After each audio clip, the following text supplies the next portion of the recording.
Start करते हैं company accounts का थर्ड क्लास सम नंबर 23 स्कॉलर। और ये एग्जाम में आया हुआ क्वेश्चन, एग्जाम 2016, तो तुमको हर बुक में मिल जाएगा ये क्वेश्चन सम नंबर 23 स्कॉलर में, और एग्जाम में आया हुआ क्वेश्चन है 2016। तो कोई भी बुक में ये क्वेश्चन अवेलेबल रहेगा।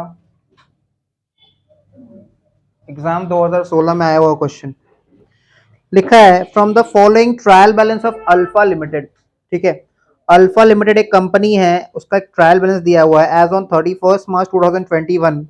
Prepare statement of profit and loss for the year ended 31 March 2021 and a balance sheet as on that date as per schedule 3 of the Companies Act 2013। हम लोग को एक ट्रायल बैलेंस दिया हुआ है, तो ट्रायल बैलेंस में डेबिट और क्रेडिट दोनों दिया हुआ है। तो हम इनकम, लाइबिलिटीज, कैपिटल और गेन को ढूंढेंगे तो क्रेडिट साइड देखेंगे, एक्सपेंसेस, लॉसेस, ड्राइंग्स तो होता नहीं है जनरली कंपनी अकाउंट्स में, क्या कहाँ से ड्राइंग्स होगा। ठीक है, एक्सपेंसेस, लॉसेस, एसेट्स को देखेंगे तो हम लोग डेबिट साइड में देखेंगे। Share capital subscribed and paid up दिया हुआ है 20 लाख और ब्रैकेट में लिखा है ₹10, मतलब कंपनी कितना शेयर इशू किया था अभी तक, 2 lakh share. Land at cost दिया है, एट कॉस्ट का मतलब अभी तक इससे डेप्रिसिएशन टच नहीं हुआ है। बिल्डिंग भी एट कॉस्ट दिया है, प्लांट एंड मशीनरी भी एट कॉस्ट दिया है, फर्नीचर भी एट कॉस्ट दिया है, और नीचे की तरफ देखो provision for depreciation as on 1 April 2020 दिया है। मतलब ये कुछ इस तरह का अकाउंटिंग सिस्टम है, जैसे मान लो ये एक बैलेंस शीट है और बैलेंस शीट में फिक्स्ड एसेट 100 है और लाइबिलिटी साइड में प्रोविजन फॉर डेप्रिसिएशन 10 है। तो एसेट का नेट वर्थ मतलब net value that is WDV 90 हुआ। इस तरह का सिस्टम है ना। इसे तुम देखो plant and machinery at cost है, उस पर डेप्रिसिएशन टच नहीं हुआ, उससे डेप्रिसिएशन लेस नहीं हुआ। फर्नीचर एंड फिक्सचर्स भी एट कॉस्ट है, उससे डेप्रिसिएशन लेस नहीं हुआ। और नीचे की तरफ में देखो प्रोविजन फॉर डेप्रिसिएशन, जिसका दूसरा नाम होता है accumulated depreciation. Provision for depreciation का दूसरा नाम क्या होता है, एक्यूमुलेटेड डेप्रिसिएशन। 1 अप्रैल 2020, 1 अप्रैल 2020 मतलब 31 मार्च 2021 अगर ईयर एंडिंग है तो 1 अप्रैल 2020 क्या हुआ, at the beginning of the year. तो साल के शुरुआत में provision for depreciation on building 2 lakh, on plant machinery 5 lakh, on furniture and fixture 20,000। Student का डाउट आ रहा है कि डेप्रिसिएशन तो एक्सपेंस है, ये क्रेडिट बैलेंस कैसे हो गया। ये डेप्रिसिएशन नहीं है, ये प्रोविजन फॉर डेप्रिसिएशन है। Depreciation and provision for depreciation is not same. ठीक है, तो ये प्रोविजन फॉर डेप्रिसिएशन है, जितना डेप्रिसिएशन हुआ उतना अमाउंट ऑफ प्रॉफिट हमने पीएल से एक्सट्रैक्ट किया, निकाला, ट्रांसफर लिया और प्रोविजन में ट्रांसफर कर दिया, प्रोविजन क्रिएट कर दिया। मतलब आज तक बिल्डिंग पे टिल डेट कितना डेप्शन हो चुका है, 2 लाख। तो अगर बिल्डिंग का हमको WDV निकालना पड़े तो कैसे निकालेंगे, देखो ऊपर बिल्डिंग एट कॉस्ट 10 लाख है और आज तक डेप्रिसिएशन कितना हुआ है, 2 लाख। तो आज का WDV beginning of the year में 8 lakh. Similarly plant and machinery at cost कितना है, 15 लाख, और प्लांट एंड मशीनरी में आज तक टिल डेट 5 लाख का डेप्रिसिएशन हो चुका है, तो WDV 10 lakh. Furniture and fixtures at cost 1 lakh है, आज तक 20,000 डेप्रिशिएट हो चुका है। आगे और क्या क्या दिया हुआ है, ओपनिंग स्टॉक दिख रहा है, ट्रायल बैलेंस में परचेज दिख रहा है, परचेज रिटर्न दिख रहा है, सेल्स दिख रहा है, सेल्स रिटर्न दिख रहा है, मैनेजिंग डायरेक्टर्स रेम्युनरेशन दिख रहा है, सैलरीज एंड वेजेस दिख रहा है, investment at cost, investment income received दिया हुआ है, इन्वेस्टमेंट इनकम रिसीव्ड। देखो इनकम का मतलब क्या होता है, इनकम का मतलब होता है इनकम अर्नड। ये हम लोग को क्लास 11 में सिखाया गया था। इनकम का मतलब ही होता है इनकम अर्नड, और इनकम अर्नड के अंदर दो चीज आता है, income earned and received. And received मतलब इनकम रिसीव्ड, और एक आता है इनकम अर्नड या फिर income due but yet not received, but yet not received. तो यहां पे हम लोग देखेंगे, हम लोग को ये वाला चीज दिया हुआ है, लिखो क्या लिखा है, लैंग्वेज इन्वेस्टमेंट इनकम रिसीव्ड दिया हुआ है। तो जरूर आगे चल के कुछ ना कुछ इसके बारे में एडजस्टमेंट जरूर होगा। आगे देखो क्या लिखा है, 12% डिवेंचर्स फुल्ली सिक्योर्ड। तो 10 लाख का debenture 12% rate of interest, 10 lakh के ऊपर 12% का इंटरेस्ट कितना बनता है, 1,20,000। बट देखो डिवेंचर इंटरेस्ट कितना पे कर रखा है कंपनी, 1,10,000। तो अभी भी कितना आउटस्टैंडिंग हुआ 10,000, ये हिडन एडजस्टमेंट है। Sunny debtors, Sunday creditors, interim dividend paid, पहला बार तुमको एक नया चीज दिख रहा है कंपनी फाइनल अकाउंट्स में, इंटरिम डिविडेंड पेड, क्या ट्रीटमेंट होगा डिस्कस करेंगे। अकॉर्डिंगली डिविडेंड टैक्स पेड भी लिखा हुआ है, ठीक है, that is corporate dividend tax या फिर डिविडेंड डिस्ट्रीब्यूशन टैक्स, एक ही बात होता है। पीएल का ओपनिंग बैलेंस भी दिया है, जनरल रिजर्व का भी ओपनिंग बैलेंस दिया हुआ है। अनक्लेम्ड डिविडेंड दिख रहा है, अनक्लेम्ड डिविडेंड मतलब कंपनी रेडी है अपने तरफ से पेमेंट करने के लिए, बट जो शेयर होल्डर जिसको कंपनी पे करेगा उसको कंपनी ट्रेस नहीं कर पा रहा है, अवेलेबल नहीं है वो। Provision for depreciation, audit fees, administrative and other expenses, cash and bank balance. तो ट्रायल बैलेंस में कुछ कुछ नया चीज है, बाकी सब जाना पहचाना है। एडजस्टमेंट देख लो, क्लोजिंग स्टॉक, इसमें थोड़ा करेक्शन कर लो, ठीक है, पता नहीं नया बुक में करेक्शन किया है कि नहीं। क्लोजिंग स्टॉक का वैल्यू स्कॉलर में गलत दिया, ये 7,50,000 होगा, ओनली 50,000 लिखा हुआ है शायद, उसको करेक्शन कर लो, वो 7,50,000 होगा, ठीक है। तो ये मिस प्रिंटिंग था, जैसा कि हम लोग देख पा रहे हैं, पुराना बुक में करेक्शन किया हुआ है, ठीक है, इसको एक बार वेरीफाई भी कर लेंगे, लेकिन अगर करेक्शन किया हुआ है तो सही होगा। तो एडजस्टमेंट नंबर 1 करेक्शन कर लिए, adjustment number 1 closing stock scholar में गलत है, बाकी सारे बुक्स का सही दिया होगा। एडजस्टमेंट नंबर 2 बोल रहा है provide depreciation on fixed assets as follows, building के ऊपर 5% डेप्शन चार्ज करना, लेकिन कॉस्ट के ऊपर नहीं बोला है, डब्ल्यूडीवी के ऊपर बोला है। तो डब्ल्यूडीवी कैसे निकलता है, cost minus accumulated depreciation. Plant machinery के ऊपर 20%, फर्नीचर फिक्चर्स के ऊपर 10%। देखो, tax deducted at source that is TDS on investment income was ₹600। इसका मतलब जो इन्वेस्टमेंट इनकम रिसीव हमको दिख रहा है क्वेश्चन में 5,400, उसका जर्नल एंट्री क्या होगा, एडजस्टमेंट में उसका एंट्री लिख लो, बैंक डेबिट इन्वेस्टमेंट इनकम जो हम लोग को हाथ में रिसीव हुआ 5,400 टू टीडीएस, टीडीएस कितना कटा है 600। टीडीएस तो सरकार का पैसा, लाइबिलिटी, ठीक है, जिसने हमको पैसा दिया इन्वेस्टमेंट इनकम का, टीडीएस काट के पेमेंट किया। और इन्वेस्टमेंट या इनकम बोल के लिख दो, to income, that is sorry, TDS debit हो जाएगा, टीडीएस हम लोग से काटा गया है तो टीडीएस डेबिट हो जाएगा 600 टू इनकम हमारा कितना 6,000। तो हम लोग देखो इनकम कितना दिखाएंगे बुक्स ऑफ अकाउंट्स में 6,000। हमेशा याद रखेंगे इनकम का मतलब होता है gross income, total income, income earned. हम लोग को हाथ में रिसीव हुआ है 5,400, बट टीडीएस भी तो कटा है, वो भी हमारा इनकम अर्नड का पार्ट है, क्लियर। और बाद में टीडीएस का अलग से हम लोग शो करेंगे बैलेंस शीट का एसेट में।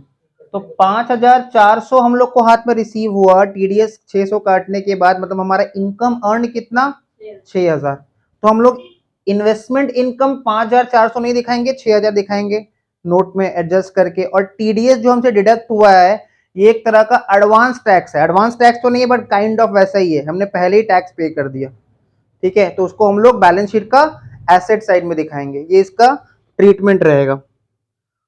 पॉइंट नंबर डी बोल रहा है वही पुराना adjustment, provision for tax maintain करना है, हम लोग को क्रिएट करना है 30%। पॉइंट नंबर ई बोल रहा था directors have recommended the following appropriations. Appropriations मतलब होता है जो हम लोग प्रॉफिट से निकाल के देते हैं। Appropriations are items which are given out of profits. Final dividend at the rate ₹2 per share including interim dividend already declared and paid. देखो इसका मतलब क्या होगा, सबको देखो शेयर कैपिटल में जो डेटा दिख रहा है उससे हमको क्या पता चल रहा है, नंबर ऑफ शेयर्स कंपनी कितना इशू किया था 2 लाख, और अगर कंपनी हर शेयर पे ₹2 करके डिविडेंड दे रहा है तो टोटल कितना डिविडेंड दे रहा है 4 लाख। और इस 4 लाख का टोटल डिविडेंड में देखो लिखा हुआ है language including interim dividend already declared and paid. 4 lakh का टोटल डिविडेंड में इंटरिम डिविडेंड कितना है 1 लाख। अब ये इंटरिम डिविडेंड क्या होता है, इंटरिम का मतलब होता है मिडिल में, जब company during the year dividend pay करता है तो उसको कहते हैं इंटरिम डिविडेंड, साल के बीचों बीच। जनरली क्या होता है, साल खत्म होता है, कंपनी को अपना प्रॉफिट पता चलता है, प्रॉफिट पता चलने के बाद एजीएम डिक्लेयर किया जाता है, एजीएम में मैटर डिस्कस होता है कि आने वाले समय में कंपनी कितना डिविडेंड देने वाला है।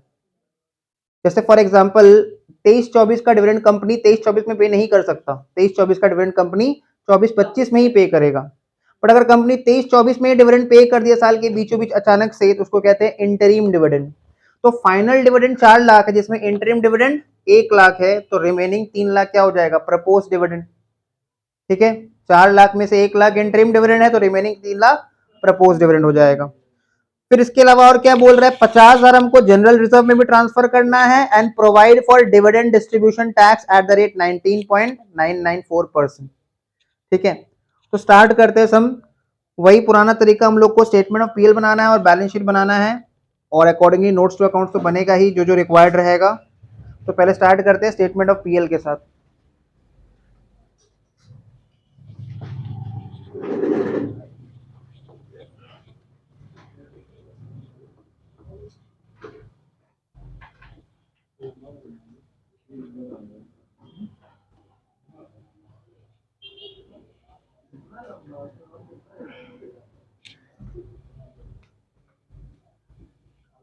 सबसे पहले हेडिंग दे देंगे statement of profit and loss of Alpha limited, of Alpha Limited for the year ended 31st March 2021, या फिर जो भी ईयर जो तुम्हारे बुक में दिया रहे। पर्टिकुलर्स नोट नंबर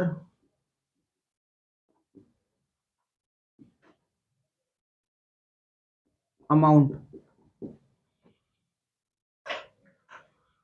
सबसे पहले हम लोग लिख देंगे इनकम, रोमन 1 दे के लिख देंगे इनकम, और इनकम के अंदर आ जाएगा सबसे पहला item revenue from operation. Revenue from operation, इस सम में हम लोग रेवेन्यू फ्रॉम ऑपरेशन का नोट बनाएंगे, क्योंकि देखो क्वेश्चन में सेल्स भी दिया है और सेल्स रिटर्न भी दिया हुआ है। तो रेवेन्यू फ्रॉम ऑपरेशंस इसका बना देंगे note number 1। Revenue from operation का बना देंगे नोट नंबर 1। तो हम लोग को पता है कि स्टेटमेंट ऑफ पीएल एक पेज ले लेते हैं, बैलेंस शीट दूसरा पेज ले लेते हैं, और थर्ड पेज से स्टार्ट करते हैं नोट्स टू अकाउंट्स। तो लिखो notes to accounts.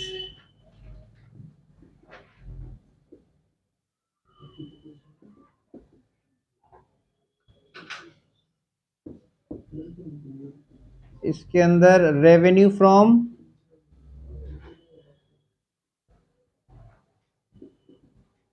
Operations.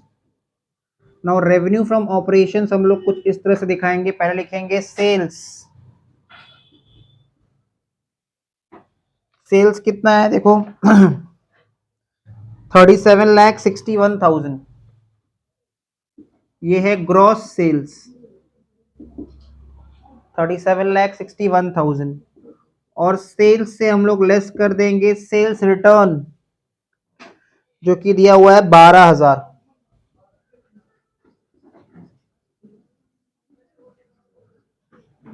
Sales minus cells return, तो कितना आ रहा है 61 माइनस 12, 37,49,000।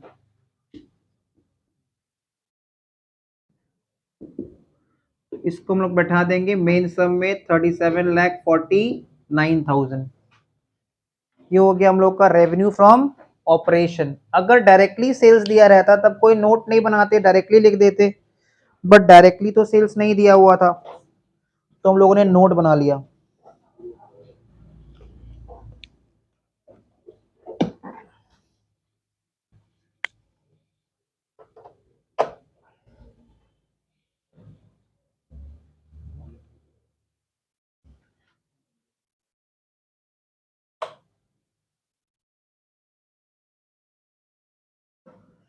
नोट बना लिए।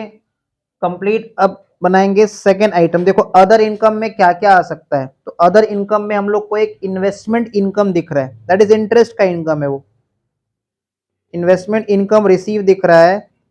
उसमें हम लोग क्या करेंगे, अभी के लिए टीडीएस को ऐड कर देंगे, क्योंकि हम लोग जब इनकम दिखाते हैं तो हम लोग पूरा इनकम दिखाते हैं, जो इनकम हमने अर्न किया है, ना कि वो इनकम जो हम लोगों ने रिसीव किया है।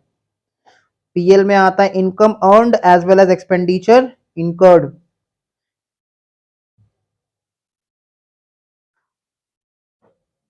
क्लियर। सपोज सपोज क्वेश्चन में सोचो, इन्वेस्टमेंट दिया रहता 10% इन्वेस्टमेंट 10 लाख। सोचो क्वेश्चन में इन्वेस्टमेंट दिया रहता 10% इन्वेस्टमेंट 10 लाख। तो 10 लाख का अगर हमने इन्वेस्टमेंट किया है 10% के अकॉर्डिंग, तो इंटरेस्ट कितना बनता है पूरा साल का? 1 लाख। क्लियर।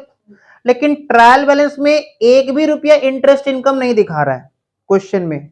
इसका मतलब पूरा इंटरेस्ट इनकम रिसीव हुआ है कि नहीं हुआ है?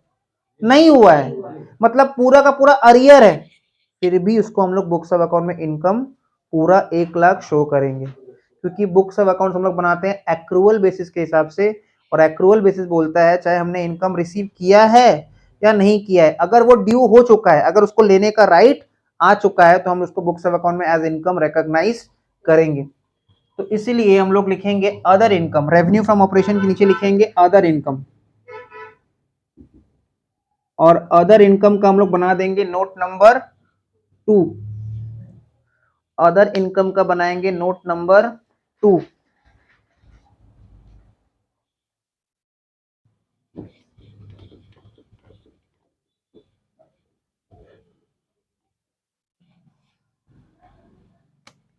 तो नोट नंबर 2,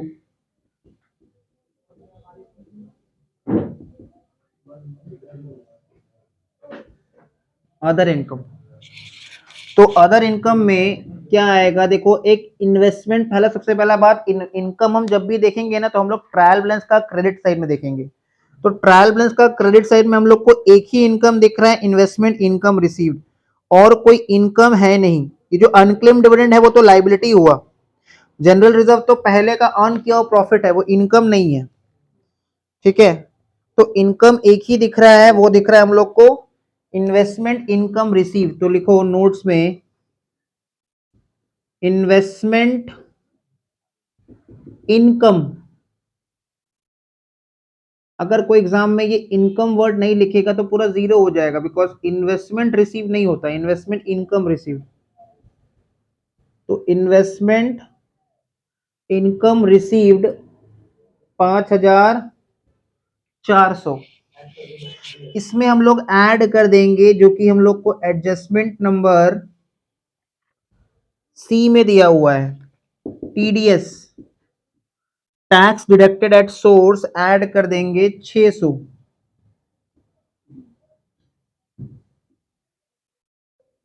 तो अदर इनकम में हम लोग दिखा देंगे 6,000, अदर इनकम में दिखा देंगे 6,000, और उसके बाद टोटल कर देना। अदर इनकम को दिखाने के बाद और कोई इनकम है नहीं, तो 37,49,000 और 6,000, दैट इज 37,55,000। तो टोटल कर देंगे तो ये हो जाएगा 37,55,000।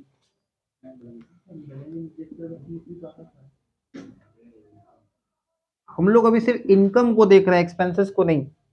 ठीक है, याद रखना इनकम कहां दिखता है, ट्रायल बैलेंस का क्रेडिट साइड में। ठीक है, अच्छा उसके बाद इनकम को देखने के बाद अब हम लोग देखेंगे एक्सपेंसेस को।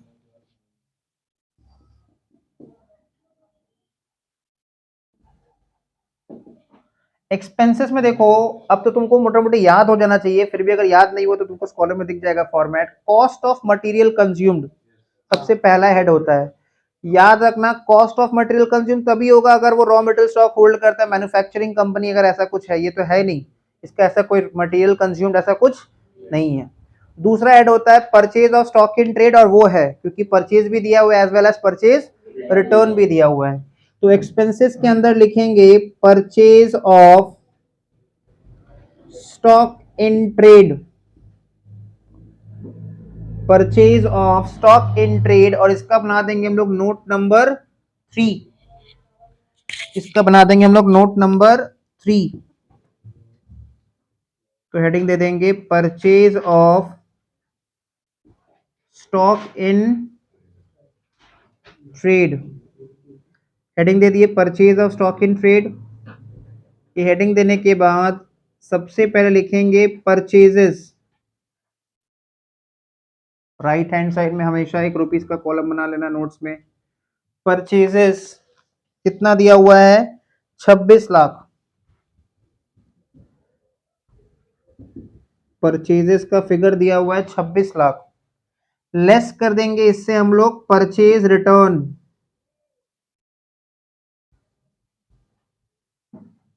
परचेज रिटर्न जो कि दिया हुआ है 25,000। तो 26 लाख में से 25,000 अगर लेस कर देंगे तो रिमेनिंग आ जाएगा 25,75,000। 25,75,000। और परचेज से रिलेटेड कुछ आइटम नहीं था। नेक्स्ट हेड याद करो, पहला आता है कॉस्ट ऑफ मटेरियल कंज्यूम, नहीं था। दूसरा था purchase of stock in trade. तीसरा होता है changes in inventories of finish goods. यहाँ पे खाली फिनिश गुड्स है, ठीक है। तो हमको फिनिश गुड्स के नाम पे एक ओपनिंग स्टॉक दिख रहा है 2.5 लाख, और क्लोजिंग स्टॉक दिख रहा है 7.5 लाख। अगेन यहाँ पे तुम देखो क्लोजिंग स्टॉक ज्यादा है, ठीक है, क्लोजिंग स्टॉक ज्यादा है। तो हम लोग को ये याद रखना है कि अगर क्लोजिंग स्टॉक ज्यादा रहेगा ना, तो हम लोग एक्सपेंस आइटम में चेंज इन इन्वेंट्रीज को नेगेटिव दिखाएंगे। तो तुम opening stock less closing stock करो तो नेगेटिव तो आ ही जाएगा, या फिर तुम अगर क्लोजिंग भी ओपनिंग करते हो, क्लोजिंग माइनस लेस ओपनिंग, तो भी तुम नेगेटिव रखना, क्योंकि क्लोजिंग स्टॉक ज्यादा है। तो बेटर होगा ओपनिंग माइनस क्लोजिंग करो और डायरेक्ट नेगेटिव आ जाएगा। तो लिखेंगे changes in inventories of finish goods, या change in inventories of finished goods, of finished goods. क्यों नेगेटिव आ रहा है ये हम लोग फर्स्ट क्लास में देख लिए थे, नेगेटिव का रीजन क्या है। तो closing stock of change in inventories of finish goods का बना देंगे नोट नंबर 4। तो नोट नंबर 4 में लिखेंगे change in inventories of finished goods.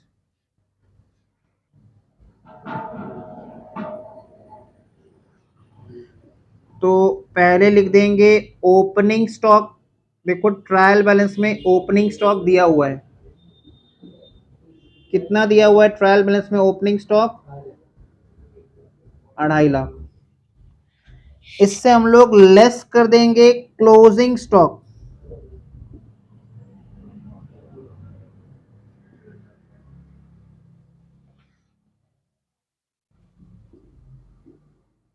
तो आ जाएगा 5 लाख नेगेटिव, और इसको हम लोग नेगेटिव ही शो करेंगे। 5 लाख नेगेटिव। नेक्स्ट हेड याद रखना कौन सा आता है? एम्प्लॉय बेनिफिट एक्सपेंस, जिसमें सैलरी वेजेस अगर दिया रहेगा तो आ जाएगा। देखो सैलरीज एंड वेजेस दिया है, इसके साथ और कुछ एडजस्टमेंट में भी और कुछ नहीं है, तो बस डायरेक्टली पुट कर देंगे इसको सैलरीज एंड वेजेस। कितना दिया हुआ सैलरीज एंड वेजेस? 1.5 लाख। और कुछ है क्या? Salaries and wages, MD remuneration को अलग से दिखा देंगे, बिकॉज देखो जो एमडी होता है ना, मैनेजिंग डायरेक्टर, वो एम्प्लॉय नहीं होता। Director is not an employee, और अगर वो एम्प्लॉय नहीं है तो एम्प्लॉय बेनिफिट एक्सपेंस में नहीं आना चाहिए, ठीक है। तो एमडी रेम्युनरेशन को कहाँ दिखाएंगे? अदर एक्सपेंस में, ठीक है। यही सब चीज का तो मार्क्स है ना, कि किसको किस हेड में दिखाना है। अगर हम गलत दिखा देंगे तो मार्क्स कट जाएगा। डायरेक्टर एम्प्लॉय नहीं होता है, और अगर वो एम्प्लॉय नहीं है तो एम्प्लॉय बेनिफिट एक्सपेंस में उसका रेम्युनरेशन नहीं आएगा।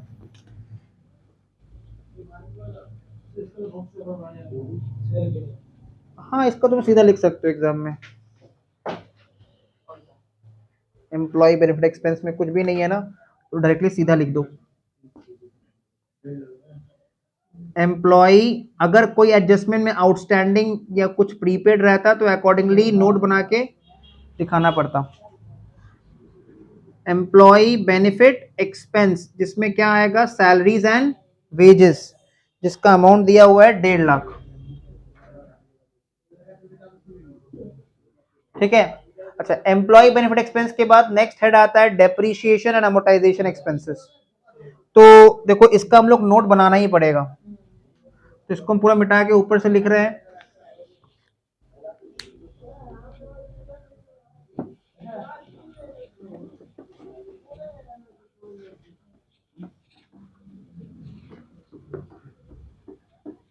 Depreciation and amortisation expenses.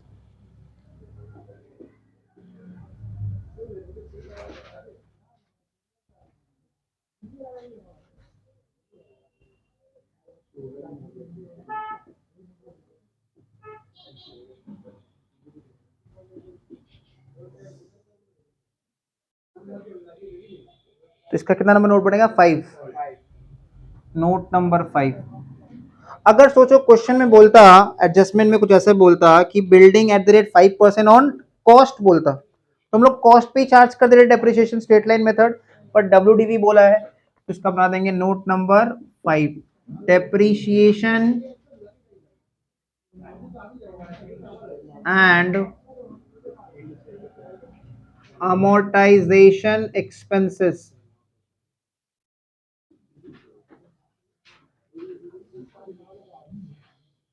Depreciation and amortization expenses, सबसे पहले लिखेंगे डेप्रीशिएशन ऑन बिल्डिंग।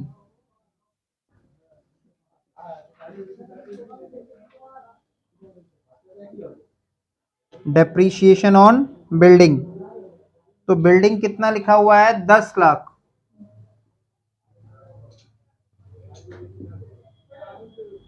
और एक्यूमुलेटेड डेप्शन कितना दिया हुआ बिल्डिंग के ऊपर, 2 लाख। तो 10 lakh minus 2 lakh, that is 8 lakh आएगा। और रेट ऑफ डेप्रिसिएशन 5%। तो राइट हैंड साइड में एक रुपीस का कॉलम बना लेंगे, 40,000। तो डेप्रीशिएशन ऑन बिल्डिंग आ जाएगा 40,000। डेप्रीशिएशन ऑन बिल्डिंग आ जाएगा 40,000। नेक्स्ट लिखेंगे depreciation on plant and machinery.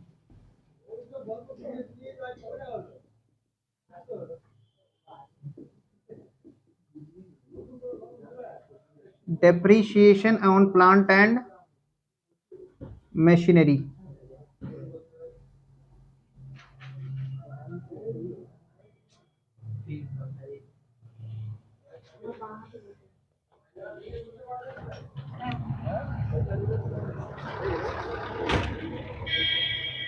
तो थोड़ा सा आस्तिक हो, साउंड जाता है। Depreciation on plant and machinery.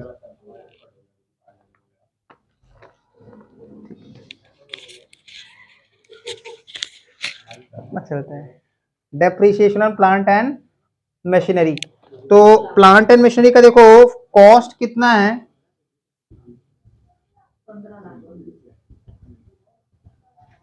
15 lakh. और उसमें एक्यूमुलेटेड डेप्शन कितना हुआ है, 5 लाख।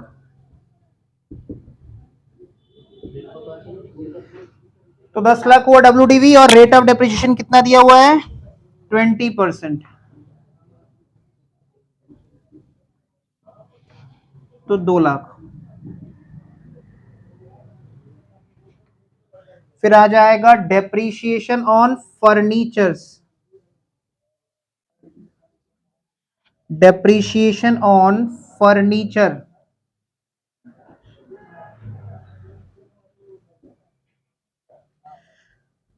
तो कॉस्ट दिया हुआ है 1 लाख, और आज तक का एक्यूमुलेटेड डेप्शन दिया हुआ है 20,000।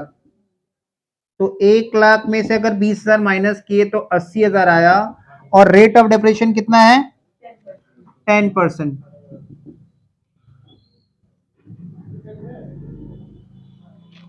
तो ये हो जाएगा 2 लाख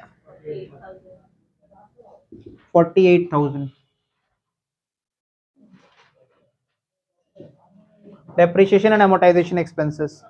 नेक्स्ट हेड याद रखना है। अच्छा ये हेड्स ना सब लाइन बाय लाइन लिखना है, आगे पीछे लिखने से अगर तुमने सपोज एक्सपेंसेस से पहले डेप्रिसिएशन लिख दिया, ठीक है, फिर purchase of stock and trade को लास्ट में लिखा, तो इस सब पे ही मार्क्स कटेगा। क्लियर? तो सीक्वेंस फॉलो करना है। स्कॉलर में नहीं, एक्चुअल में डेप्रिसिएशन के नीचे ही होता है, ठीक है। ये क्या बात, वो ये कंपनीज एक्ट के अकॉर्डिंग है ना, हमारे अपने हिसाब से नहीं लिख सकते। As per companies Act 2013 schedule 3 दिया हुआ है इसमें। नो, तुम गूगल में चेक कर लो, शेड्यूल 3 के हिसाब से। क्लियर? तो देखो ये सब हम चीज बता दे रहे हैं, हालांकि देखो उतने लोग इतना सब कुछ फॉलो नहीं करता है, बट तुमको फॉलो करना चाहिए, अदरवाइज मार्क्स कट सकता है।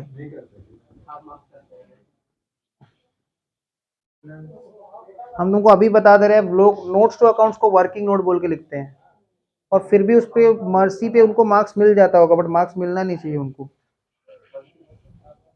दया करुणा।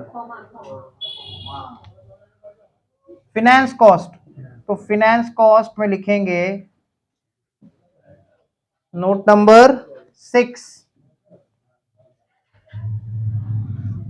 तो नोट नंबर 6 फिनेंस कॉस्ट। तो देखो एक डिवेंचर लोन लाइबिलिटी दिख रहा है 12% डिवेंचर्स 10 लाख, तो उस पे डिवेंचर इंटरेस्ट कितना बनता है हिसाब से 1,20,000, बट डिवेंचर इंटरेस्ट पेड कितना है भाई कंपनी 1,10,000, तो आउटस्टैंडिंग कितना 10,000। तो राइट हैंड साइड में फिर से एक रुपीस का कॉलम बना लो और सबसे पहले लिखो debenture interest paid, debenture interest paid. तो डिवेंचर इंटरेस्ट पेड कितना आ जाएगा 1,10,000। इसमें लिख दो add outstanding interest, add outstanding debenture interest, add outstanding debenture interest, add outstanding debenture interest. तो ऐसे दिखा देंगे 10 लाख का डिवेंचर है, रेट ऑफ इंटरेस्ट 12% है, और पूरा साल का इंटरेस्ट हिसाब से 1,20,000, और कितना इंटरेस्ट हम लोगों ने पे किया है 1,10,000, तो आउटस्टैंडिंग कितना हो गया 10,000। तो पूरा साल का डिवेंचर इंटरेस्ट हो जाएगा 1,20,000। देखो ये इंटरेस्ट एक्सपेंस पेड है, ये इंटरेस्ट एक्सपेंस अक्रूड है आउटस्टैंडिंग, और ये इंटरेस्ट एक्सपेंस इनकर्ड है। ठीक है, तो इंटरेस्ट एक्सपेंस इनकर्ड या expense incurred is equal to expense paid plus expense outstanding accrued. तो ये हो जाएगा 1,20,000। फिनेंस कॉस्ट हो गया पॉइंट नोट नंबर 6 देके 1,20,000। फिनेंस कॉस्ट के बाद अब जो बच गया वो सब अदर एक्सपेंस, तो अदर एक्सपेंस का बना देंगे हम लोग नोट नंबर 7, जैसे audit fees, rent, electric charges, power, MDs remuneration, ये सब प्रोविजन फॉर बैड डेट ये सब अदर एक्सपेंस में आएगा।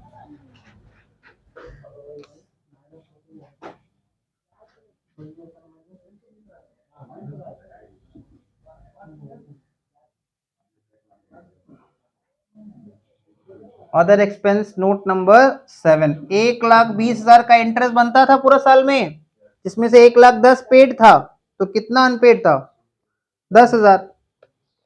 क्लियर? 1,10,000 इसलिए माइनस क्योंकि वो पेड का फिगर है, पेमेंट किया हुआ उतना। तो अदर एक्सपेंस का बना देंगे नोट नंबर 7। ठीक है, तो नोट नंबर 7 लिखो अदर एक्सपेंसेस।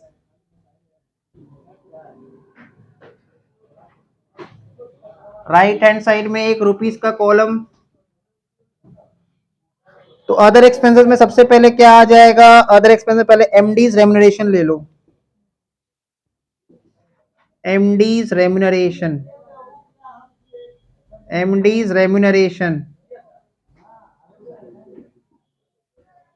एमडीज रेम्यूनरेशन दिया हुआ है 50,000, एमडीज रेम्यूनरेशन दिया हुआ है 50,000। सैलरीज एंड वेजेस को एम्प्लॉय बेनिफिट में ले चुके हैं। उसके बाद नेक्स्ट आइटम आएगा अदर एक्सपेंसेस में audit fees,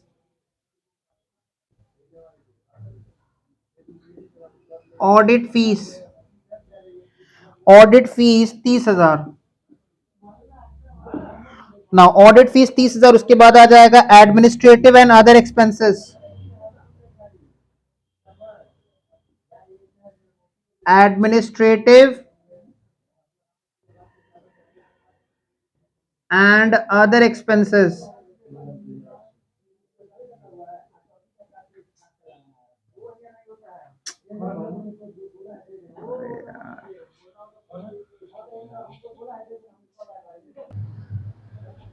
administrative and other expenses. तो ऑडिट फीस को 30,000 लिख देते हैं, एडमिनिस्ट्रेटिव एंड अदर एक्सपेंसेस आ जाएगा,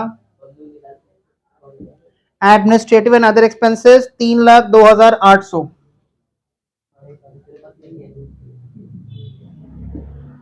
3,02,800। और कुछ एडजस्टमेंट में भी और कुछ नहीं है, बस ऐड कर दो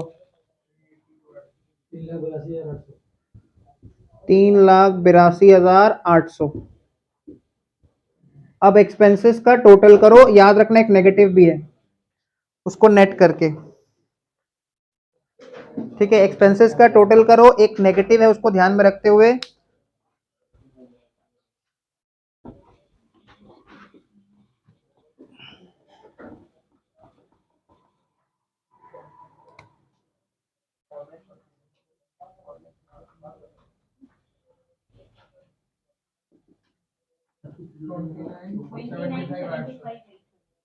$29,75,000, वो नेगेटिव एडजस्ट करने के बाद ना।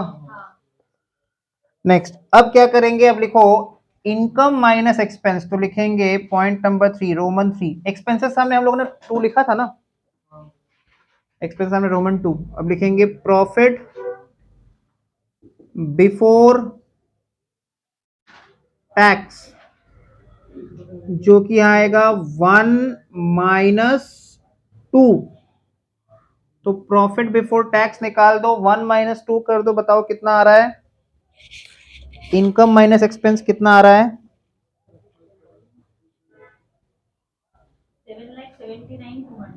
7,79,200। ये आ रहा है income minus expenses, profit before tax. अब देखो एडजस्टमेंट में हम लोग को एक प्रोविजन फॉर टैक्स क्रिएट करने बोला गया है 30%, एडजस्टमेंट नंबर डी। तो लिखेंगे प्रोविजन फॉर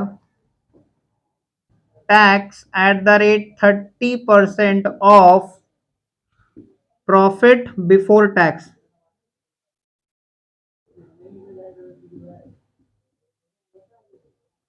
तो इसका 30% निकाल लो, 7,79,200 का 30%,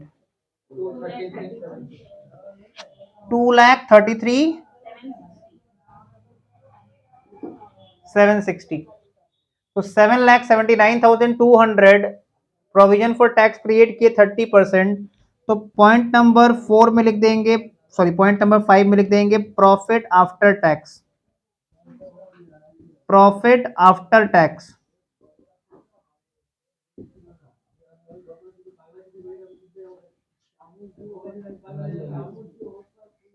अरे यार क्या हुआ है, कभी ऐसा होता नहीं है। प्रॉफिट आफ्टर टैक्स कितना आ रहा है, 5 लाख।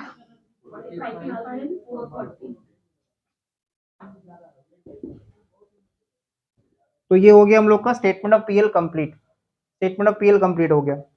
अब बनाएंगे बैलेंस शीट। तो बैलेंस शीट में बहुत सारा नया चीज आएगा, बिकॉज देखो स्टेटमेंट ऑफ पीएल में अभी तक कुछ भी इस समय नया चीज नहीं आया। बैलेंस शीट में बहुत सारा डिविडेंड और डिविडेंड डिस्ट्रीब्यूशन टैक्स वाला पार्ट आएगा।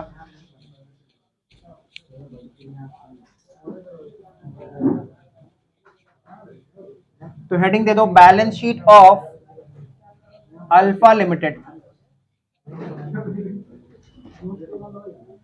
Balance sheet of Alpha limited.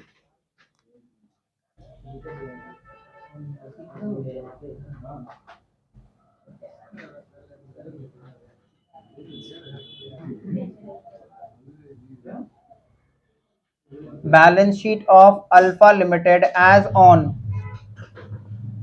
31st March 2021.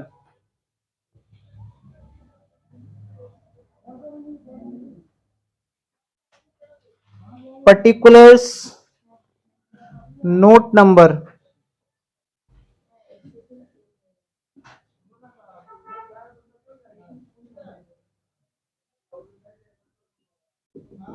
amount. Particulars, note number and amount.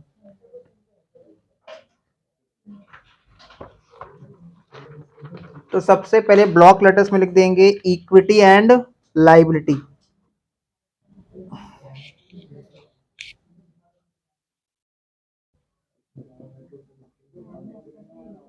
Equity and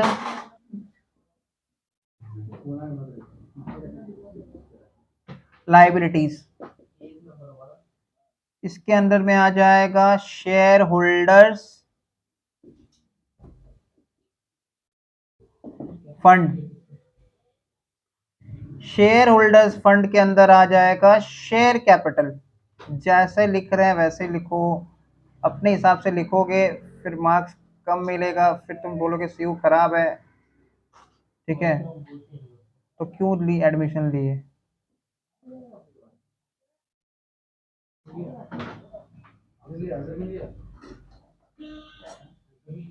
CU तो तुम्हारी तरफ नहीं आया था ना, तुम उसकी तरफ गए थे. Share capital. CU is the best university, top 5 में आता है all over India.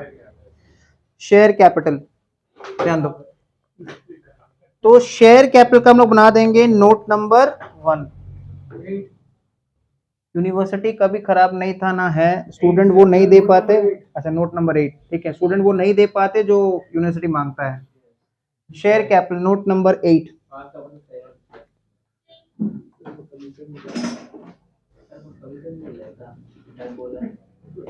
Share capital. Now share capital हम लोग को सारा डिटेल शो करना है. राइट हैंड साइड में अमाउंट का कॉलम.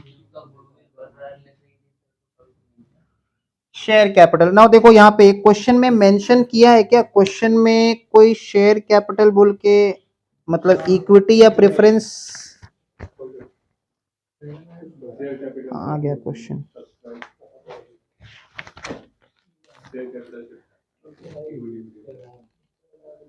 क्वेश्चन ही कहाँ चला गया?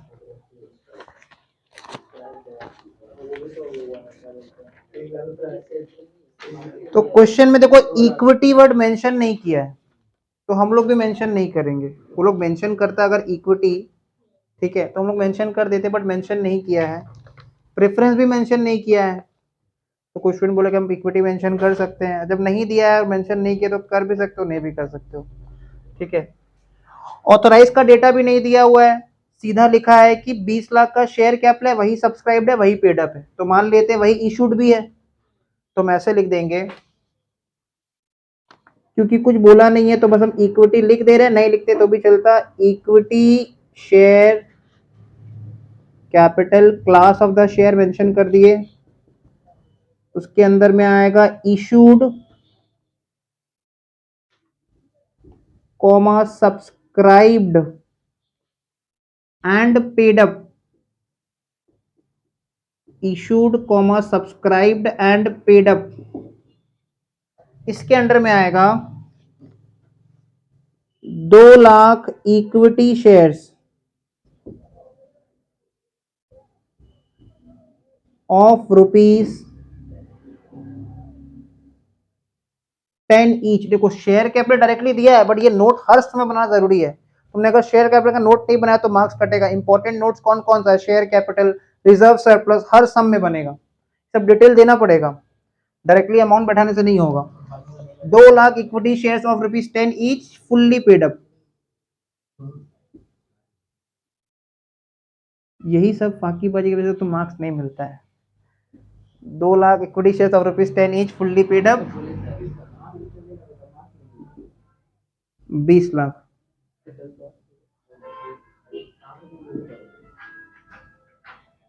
ठीक है, 20 लाख। तो इसको दिखा दो बैलेंस शीट में, 20 लाख। ये आ गया शेयर कैपिटल। अब बनाएंगे रिजर्व एंड सरप्लस का नोट, जो सबसे इंपॉर्टेंट नोट है इस पूरा सम्स में। सर इसका काम कब होगा सर? जो फाइनल डिविडेंड के ऊपर सब अभी आएगा। कंपनी अपना प्रॉफिट से डिविडेंड पे करता है। तो रिजर्व्स एंड सरप्लस, इसका हम लोग बना देंगे नोट नंबर 9। Note number 9। सबसे पहले देखो स्टेटमेंट ऑफ पीएल का ओपनिंग बैलेंस हम लोग को दिख रहा है क्वेश्चन में। क्वेश्चन में हम लोग को स्टेटमेंट ऑफ पीएल का ओपनिंग बैलेंस कितना दिया हुआ है? स्टेटमेंट ऑफ पीएल का ओपनिंग बैलेंस दिया 2,13,000, और हम लोग को करंट ईयर का प्रॉफिट भी आ चुका था। कितना आया था profit after tax?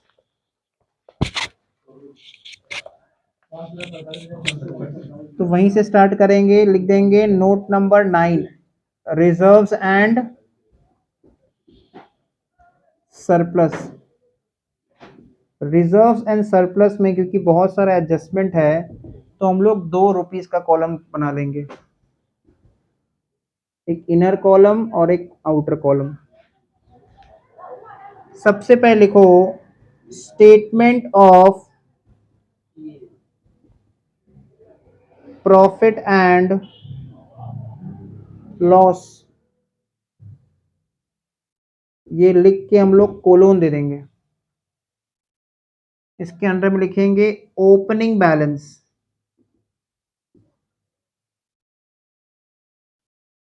Amount inner column में देखो, स्टेटमेंट ऑफ पीएल का ओपनिंग बैलेंस था 2,13,000। 2,13,000। इसमें हम लिखेंगे add profit for the period में, या फिर प्रॉफिट आफ्टर टैक्स, दोनों में से कुछ भी लिख सकते हैं, प्रॉफिट फॉर द पीरियड या फिर प्रॉफिट आफ्टर टैक्स। तो प्रॉफिट फॉर द पीरियड कितना? 5,45,440 ऐड कर दो। तो पीएल का अभी तक का टोटल बैलेंस पता चलेगा, 2,13,000 और 5,45,000, 7,58,440। अब कंपनी क्या करेगा, इस अवेलेबल प्रॉफिट में से ही डिविडेंड देगा। देखो एकदम लास्ट एडजस्टमेंट पर हो, एकदम लास्ट एडजस्टमेंट, एकदम लास्ट एडजस्टमेंट तुमको दिख रहा होगा। जो कंपनी है वो कितना रिजर्व में ट्रांसफर करना चाहता है? 50,000। तो कहां से ट्रांसफर करेंगे? प्रॉफिट से। तो पहले रिजर्व में ट्रांसफर करते हैं, तो लिखो लेस एप्रोप्रिएशंस।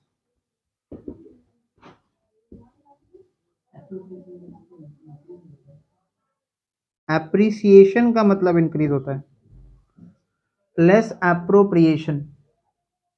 तो लेस एप्रोप्रिएशन के अंदर सबसे पहला आइटम आ जाएगा ट्रांसफर टू रिजर्व, मतलब जनरल रिजर्व,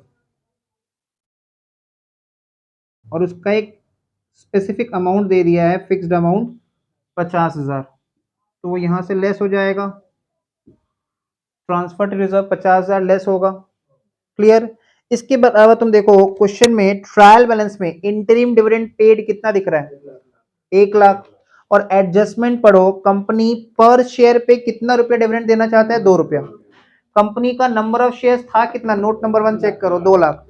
तो 2,00,000 इंटू 2 रुपया करेंगे तो टोटल डिविडेंड 4,00,000, जिसमें से विच इंक्लूड्स इंटरिम डिविडेंड जो ऑलरेडी डिक्लेयर भी हो चुका है और कंपनी पे भी कर चुका है। तो 4,00,000 का डिविडेंड में से अगर 1,00,000 इंटरिम डिविडेंड है तो बैलेंस 3,00,000 प्रपोज डिविडेंड है। 4,00,000 का डिविडेंड में से अगर 1,00,000, देखो एडजस्टमेंट में लिखा हुआ है, साफ साफ लिखा हुआ है, which includes interim dividend already declared and paid. Company कितना रुपया डिविडेंड डिक्लेयर करना चाहता है पर शेयर? 2 रुपया।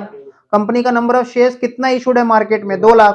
उस हिसाब से टोटल डिविडेंड कितना? 4,00,000, which includes interim dividend already declared and paid 1,00,000। तो बैलेंस 3 लाख अभी आगे चल के कंपनी और पे करेगा एज डिविडेंड, जिसको बोलते हैं प्रपोज डिविडेंड। तो लिखो प्रपोज डिविडेंड,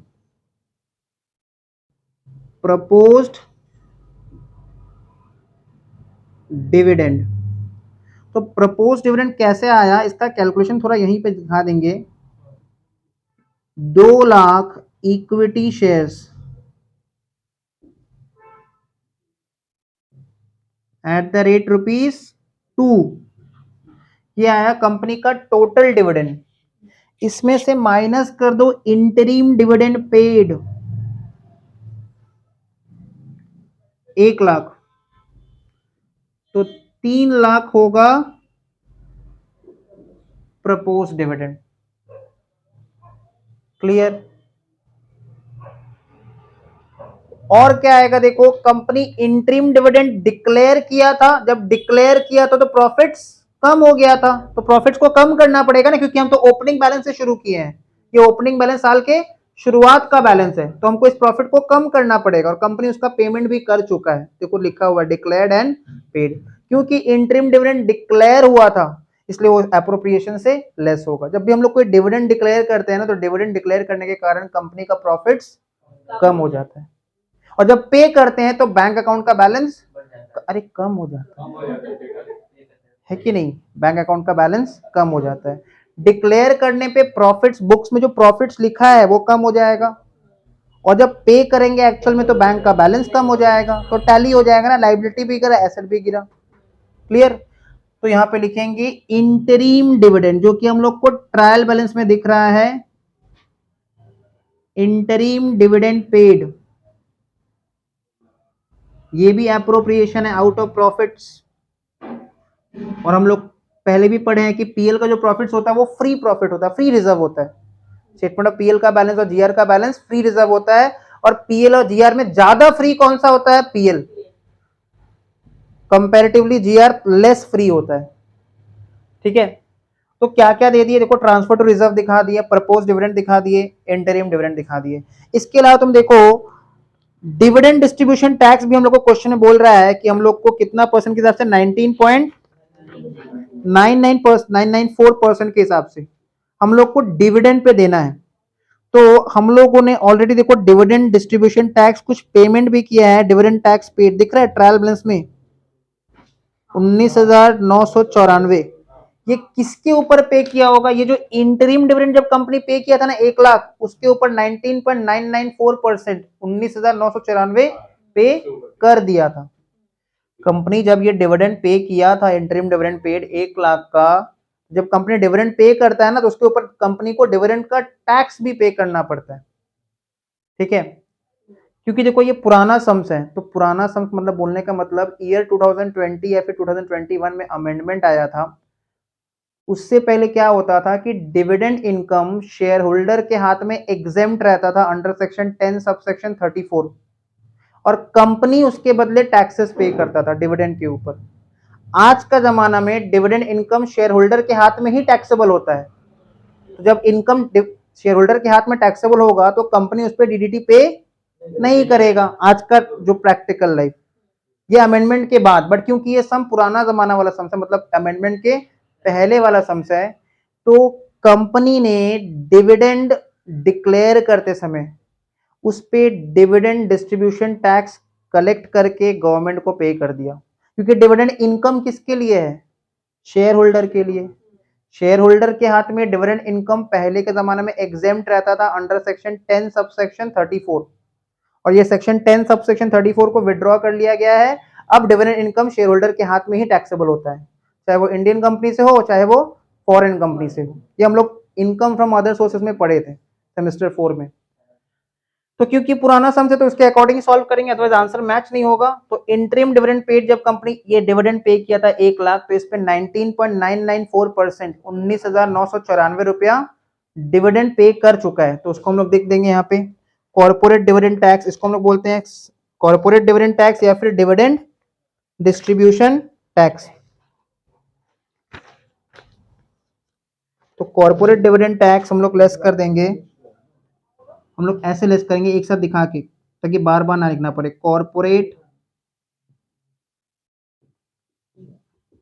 डिविडेंड टैक्स। अब थोड़ा ध्यान देना, 3 लाख का डिविडेंड, प्रपोज डिविडेंड, उस पे भी तो डीडीटी बनता है। 19 पॉइंट कितना परसेंट है? 994%। ये 3 लाख का 19.994% जो आया है ना, वो कंपनी अभी डिक्लेयर किया है बट अभी पे नहीं किया। लेकिन 1 लाख का इंटरिम डिविडेंड के ऊपर 19.994% कंपनी डिक्लेयर भी कर दिया और पे भी कर दिया। देखो ये वाला interim dividend already trial balance, ये वाला dividend distribution tax already trial balance में दिया हुआ है। ये वाला जो अमाउंट है ना, ये ऑलरेडी दिया हुआ है 19,994, जिसका पेमेंट हो चुका है। पेमेंट हो चुका है तो अब क्या इसको हम लायबिलिटी ट्रीट करेंगे? नहीं। लेकिन देखो अभी अभी डिक्लेयर किए तो एप्रोप्रिएशन से लेस किए, जब डिक्लेयर किए तो प्रॉफिट्स कम हो गया, जब पे करेंगे तो बैंक का बैलेंस कम होगा। जब तक पे नहीं करेंगे तो बुक्स ऑफ अकाउंट्स में एज लायबिलिटी रिकॉर्डेड रहेगा। लॉजिक समझ में आ रहा है? इसका पेमेंट अभी तक नहीं हुआ तो ये इसका एक ट्रीटमेंट हुआ, जब हमने डिक्लेयर किया तो प्रॉफिट्स कम हो गया। अब जब तक ये बुक्स ऑफ अकाउंट्स में रहेगा एज लायबिलिटी रहेगा, तो इसको हम लोग शॉर्ट टर्म प्रोविजन के अंदर में एज लायबिलिटी वापस से शो करेंगे। जैसे प्रपोज डिविडेंड देखो, अभी डिक्लेयर किए, क्या पे किया अभी तक? नहीं, तो ये शॉर्ट टर्म प्रोविजन के अंदर एज लायबिलिटी रह जाएगा। और उसके ऊपर जो डीडीटी बनता है, डिविडेंड डिस्ट्रीब्यूशन टैक्स, या फिर जो सीडीटी बनता है, कॉर्पोरेट डिविडेंड टैक्स, वो डिक्लेयर कर दिए? हाँ कर दिए। पे हो गया? पे नहीं हुआ। तो ये वाला आइटम और ये वाला आइटम दोनों एज लायबिलिटी रहेगा। पर देखो इंटरिम डिविडेंड पे हो चुका तो अब ये लायबिलिटी नहीं रहेगा, और इसके ऊपर जो डिविडेंड डिस्ट्रीब्यूशन टैक्स बनता है वो भी पेमेंट हो चुका तो ये भी अब लायबिलिटी नहीं रहेगा। क्लियर है? तो बताओ ये कितना आ रहा है? 3 लाख का 19.994%, और उसके साथ 19,994 ऐड करो, कुल मिला 79,976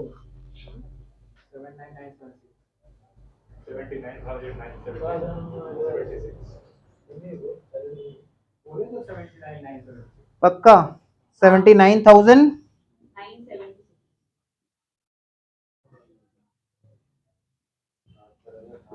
क्लियर? और कोई अप्रोप्रिएशंस है नहीं तो बस लेस करके बताओ कितना आ रहा है।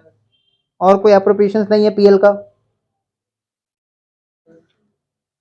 जो कंफ्यूजन तुमको होगा घर जाके, वो ये जगह और ये जगह पे आ सकता है, तो ध्यान देना, ये समझ के लिखना, ये मार्किंग करके लो। ये आईडी है इंटरिम डिविडेंड और ये पीडी है प्रपोज डिविडेंड। मतलब वो पहले दिया था और ये अब दे रहा है ना, हाँ ये पहले दे चुका है, ये भी डिक्लेयर हुआ है बाद में। अरे टैक्स तो देना पड़ेगा ना, वो तो डिविडेंड था।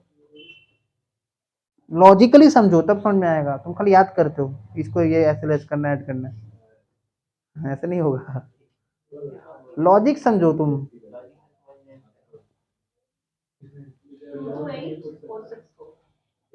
228 2,28,464 ये पीएल का नेट बैलेंस आ गया। हम इसको थोड़ा मिटा दे रहे हैं, इसको ऊपर लिख दे रहे हैं क्योंकि आगे और भी जीआर का भी ट्रीटमेंट करना है।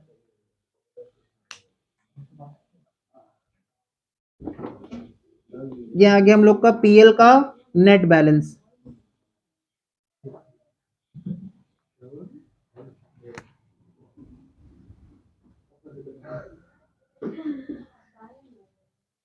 तो कंपनी फाइनल अकाउंट में तुमको बहुत पेशेंस चाहिए, और पेशेंस जब चाहिए तो एकदम शुरुआत में पहले ही ये सब बना लेना, बाद में तो बिल्कुल नहीं बनेगा तुमसे, ये मेरा गारंटी है। ठीक है, कि बाद में तुमसे कभी नहीं बन सकता, नेवर। नहीं, आधा घंटा में बन जाएगा। आज ही देखो होमवर्क देंगे तुम लोग को 2 टॉपिक डिस्कस करके, आज तुम उसको घर में बनाओगे। ठीक है, और मेरा गारंटी अगर तुमने वो 2 होमवर्क बना लिया तो कल से तुमको और ज्यादा इम्प्रूवमेंट फील होगा।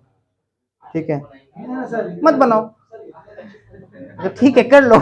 2,28,000, जो मन करना है करो, क्या करे बताओ, पढ़ना है। 2,28,464। तो सबसे पहले लिखेंगे जनरल रिजर्व। जनरल रिजर्व का बैलेंस कितना दिया हुआ था? जनरल रिजर्व का कितना बैलेंस दिया हुआ था ओपनिंग बैलेंस ट्रायल बैलेंस में? 10 लाख। तो लिख दो इनर कॉलम में 10 lakh.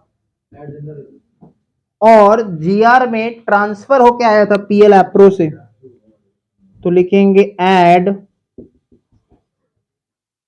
Transfer from PL appro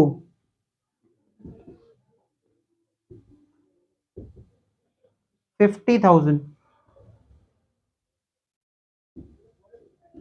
तो कुल मिला के 10,50,000। देखो और कोई रिजर्व रिजर्व नहीं है क्वेश्चन में। तो बहुत इंपॉर्टेंट नोट होता है नोट्स टू अकाउंट्स का, रिजर्व एंड सरप्लस। इसको एग्जाम में एकदम परफेक्टली ऐसे शो करना है। ऐड करो कितना आ रहा है? 12,78,464। इसको मेन सम में बैठा दो, 12,78,464।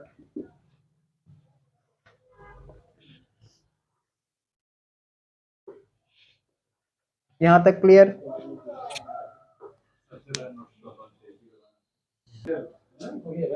नेक्स्ट, अब लिखेंगे point number 2, non current liabilities.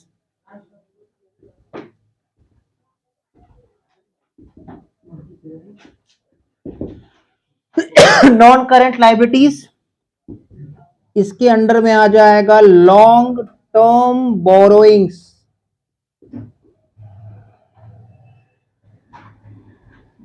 Long term borrowings जिसमें डिवेंचर आता है, बैंक लोन आता है, तो इसका बना देंगे नोट नंबर 10। इसका नोट बनाना जरूरी है। तो नोट नंबर 10, लॉन्ग टर्म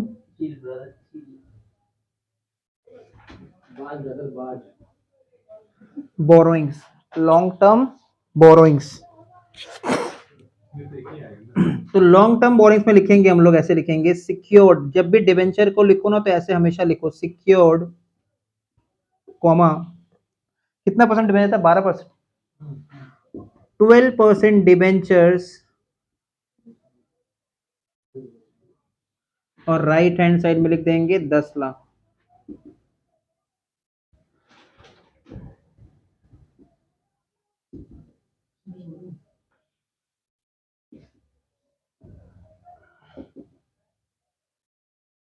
तो देखो एग्जाम में ना मेजॉरिटी स्टूडेंट क्या करेंगे, ये सब नोट को स्किप कर देंगे, इसकी वजह से उनका मार्क्स कट जाएगा। फिर लोग सीयू को दोष देंगे, सीयू हम लोग को मार्क्स नहीं दिया। ठीक है, क्योंकि गलत है। हाँ एक्चुअली में सब लिखना पड़ता है ना, एक सब सम्स का पार्ट है। Notes to accounts working note नहीं है, वो सम्स का पार्ट है। और तुमने अगर उसको नहीं लिखा तो तुमको मार्क्स नहीं मिलेगा। इसलिए देखो मेजॉरिटी स्टूडेंट को कॉर्पोरेट अकाउंट में मार्क्स मिलता ही नहीं है। It's very tough. बहुत सारे स्टूडेंट लोग उस पर नहीं जा पाते। नहीं बता रहे।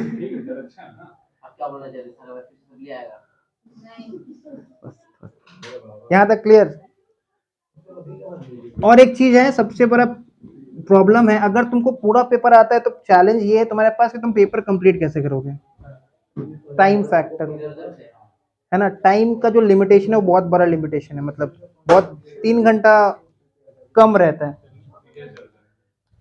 तो लॉन्ग टर्म बोरोइंग्स कितना? 10 लाख लिख दिए। उसके बाद आ जाएगा 3 में लिख दो करेंट लाइबिलिटीज।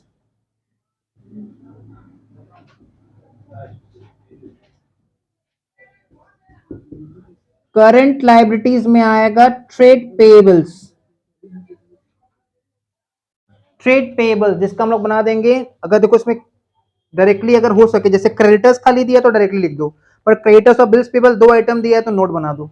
तो देखो खाली क्रेडिटर्स दिया कि क्रेडिटर्स एंड बिल्स पेबल दोनों दिया है? ठीक है, एक ही दिया है क्या? खाली क्रेडिटर्स दिया है तो ठीक है, और एडजस्टमेंट भी कुछ नहीं है जनरली। तो ट्रेड पेबल्स कितना दिया हुआ है? 4,70,000। लेकिन अगर बिल्स पेबल रहता और अगर तुमने नोट नहीं बनाया तो उसका 2 मार्क्स कट जाएगा। ठीक है, ट्रेड पेबल्स 4,70,000। क्लियर? नेक्स्ट, इसके बाद देखो कोई भी तरह का शॉर्ट टर्म लोन है क्या, जैसे बैंक ओवरड्राफ्ट या फिर कैश क्रेडिट, ऐसा कोई लोन क्वेश्चन में नहीं है, तो शॉर्ट टर्म बोरोइंग को हम लोग स्किप करते हैं। नेक्स्ट नोट बनाएंगे हम लोग शॉर्ट टर्म प्रोविजन का।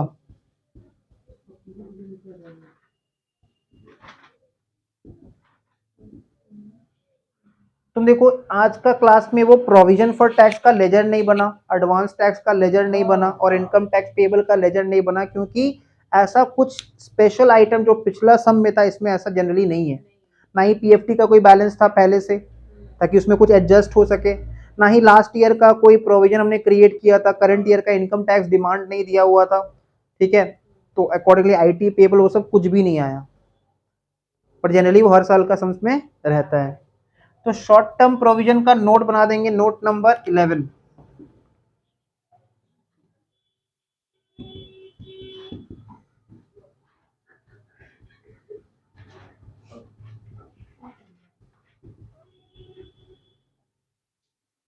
शॉर्ट टर्म प्रोविजन, तो सबसे पहले इसमें हम लोग ले लेंगे प्रोविजन फॉर टैक्स, जो 30% हम लोगों ने क्रिएट किया था। कितना आया था वो अमाउंट?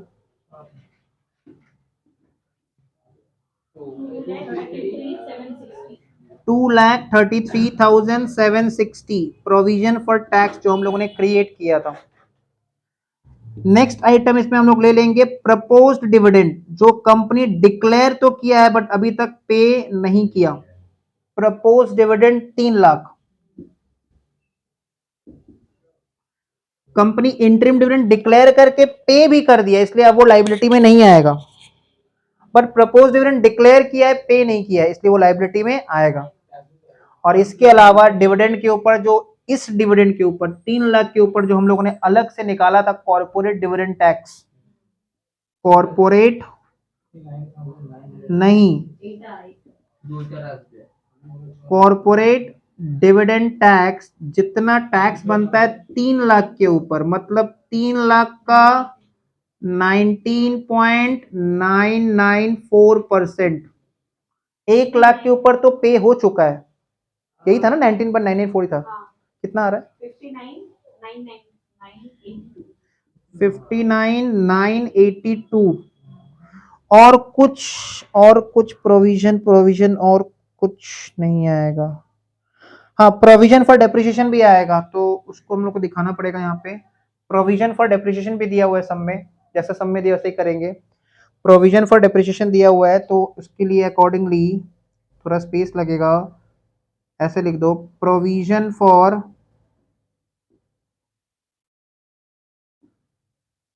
डेप्रिसिएशन, कोलोन दे देंगे, कोलोन देके उसके अंदर लिख देंगे ऑन बिल्डिंग।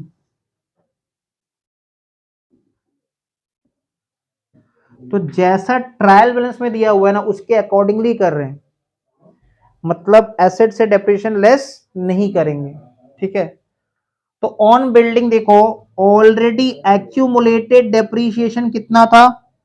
2 लाख। और करंट ईयर का डेप्रिसिएशन कितना?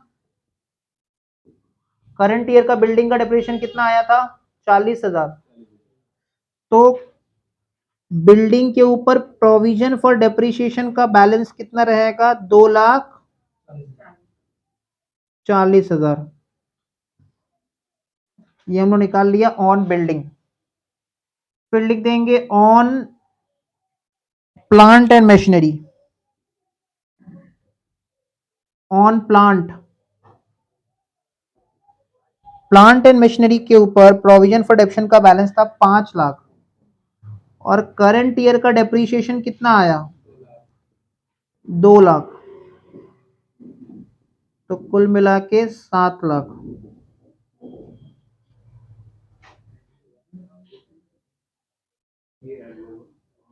देखो एक चीज बता दे रहे हैं, तुम्हारा डाउट ना आए, जो हम लोग पहला सम किए थे एग्जाम 2006 का sum, balance sheet of Sun Hotels Limited, उसमें भी ऐसे ही था प्रोविजन फॉर डेप्रिसिएशन, बट हम वहां पे हम लोगों ने प्रोविजन फॉर डेप्रिसिएशन से उसको एडजस्ट नहीं करके एसेट से लेस किया था। क्लियर? बट आज का सम में क्योंकि ट्रायल बैलेंस में ऐसे ही दिया इसलिए हम लोग इस तरह से कर रहे हैं, हो सकता है कि आगे चल के आंसर दिखे कि वो लोग एसेट से लेस किया, हालांकि दोनों बैलेंस शीट मैच हो जाएगा, ठीक है। तो जैसा ट्रायल बैलेंस में दिया उसके अकॉर्डिंग ही कर रहे हैं।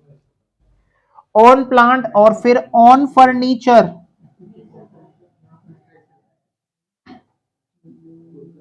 तो ऑन फर्नीचर आ जाएगा, पहले से 20,000 था और करंट ईयर का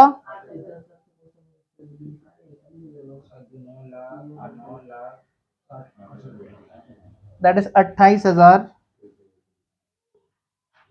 तो तीनों को मिला के कितना आ रहा है? 9,68,000। एंड प्रोविजन का टोटल कर लो कितना आ रहा है?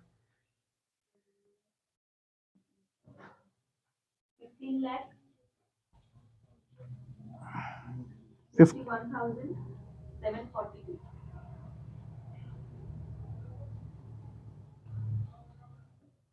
अब थोड़ा ध्यान से सुन लेना, अगर हम ये प्रोविजन फॉर डेप्शन यहां नहीं लेते तो बैलेंस शीट में जब एसेट शो करते तो बिल्डिंग कितना शो करते? देखो बिल्डिंग एट कॉस्ट कितना है ट्रायल बैलेंस में? 10,00,000। उससे कितना डेप्शन माइनस करते? पूरा 2,40,000। तो बिल्डिंग कितना आता है एसेट में? 7,60,000। समझ में आ रहा है? अगर हम ये प्रोविजन फॉर डेप्शन यहां नहीं लेते, ये पूरा को अगर हम हटा दें, प्लांट कितना दिख रहा है? हाँ, ये अगर ले ले तो फिर वहां कुछ नहीं करेंगे, वहां कुछ नहीं करेंगे। Plant and machinery at cost कितना दिख रहा है वहां पे? 15,00,000। उससे कितना डेप्शन माइनस करते? पूरा 7,00,000। तो प्लांट एंड मशीनरी कितना दिखता है बैलेंस शीट में? 8,00,000। फर्नीचर एंड फिक्सचर्स कितना दिख रहा है एट कॉस्ट? 1,00,000। अगर उससे पूरा डेप्शन माइनस कर दे 28,000 तो वो कितना दिखता है बैलेंस शीट में? 72,000। समझ में आ रहा है? अब क्योंकि हम लोगों ने प्रोविजन फॉर डेप्शन टोटल यहां पे ले लिया, देखो ये पुराना वाला बैलेंस है प्रोविजन फॉर डेप्शन का एग्जिस्टिंग बैलेंस, और ये करंट ईयर का डेप्रिसिएशन ऐड हुआ, तो ईयर एंड में इतना बैलेंस है प्रोविजन फॉर डेप्शन का। ये ओपनिंग बैलेंस, ये करंट ईयर का डेप्रिसिएशन, ये ईयर एंडिंग का टोटल। क्लियर? तो इस सम में क्योंकि हम लोग ने देखो प्रोविजन फॉर डेप्शन को यहाँ पे ले लिया है, तो हम लोग अब जब एसेट दिखाएंगे तो वहां पे डेप्शन को टच नहीं करेंगे। घर पे जब तुम ये सम दोबारा रिवीजन करना, जो कि तुम डेफिनेटली करोगे अगर तुमको पास करना है, तो तुम क्या करना कि प्रोविजन फॉर डेप्शन को यहाँ मत लेना, और नोट्स बनाते समय building at cost inner column लिखना। देखो बिल्डिंग एट कॉस्ट कितना है? 10,00,000। उससे कितना डेप्शन माइनस करेंगे? 40,000 की 2,00,000? 2,40,000। अटेंटिव रहो, तुम फोन में ध्यान दे रहे थे। प्लांट एट कॉस्ट कितना है? 15,00,000। उससे कितना डेप्शन माइनस करेंगे? 7,00,000। और जब ऐसा करेंगे तो प्रोविजन फॉर डेप्शन शो नहीं करेंगे। ठीक है, तो शॉर्ट टर्म प्रोविजन में लिख देंगे 15,00,000। डेप्रिसिएशन एट कॉस्ट मतलब 5% ऑन डब्ल्यूडी नहीं बोल के एट कॉस्ट बोलता। अब प्रोविजन अगर दिए तो तब भी ऐसे कर देते, बस डेप्रिसिएशन सही निकालते, कॉस्ट पे निकालते, ये डब्ल्यूडीपी में निकाले हैं। 15,61,742। क्लियर? शॉर्ट टर्म प्रोविजन हो गया। अब तुम देखो और क्या क्या बच गया, और क्या क्या बचा हुआ है। अब बच गया है अनक्लेम डिविडेंड बचा हुआ है। ठीक है, इसको हम लोग अदर करंट लायबिलिटी दिखाएंगे, भूल मत जाना। आउटस्टैंडिंग डिवेंचर इंटरेस्ट भी बचा हुआ है 10,000। ठीक है, और कुछ और कुछ और कुछ और कुछ नहीं है। ठीक है, बस तो ये दो आइटम को हम लोग अदर करंट लायबिलिटी में दिखाएंगे। तो शॉर्ट टर्म प्रोविजन नीचे बना देंगे, point number C other current liability.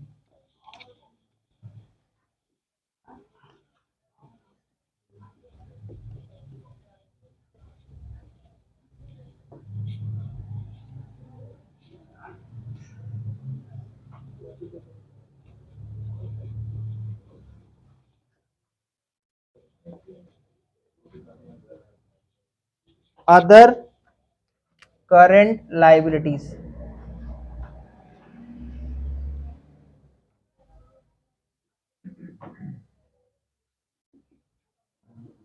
इसका हम लोग बना देंगे नोट नंबर कितना? 12। तो नोट नंबर 12।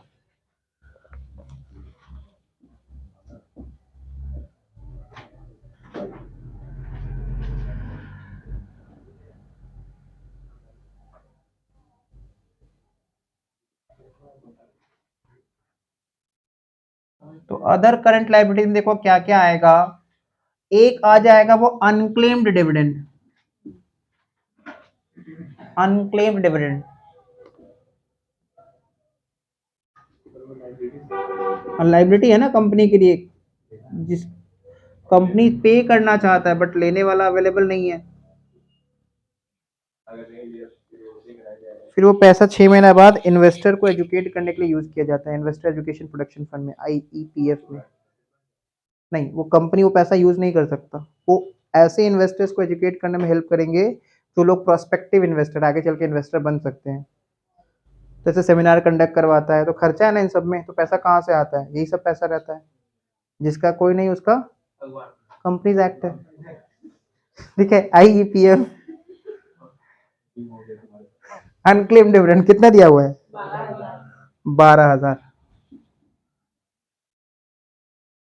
एक और था outstanding debenture interest, outstanding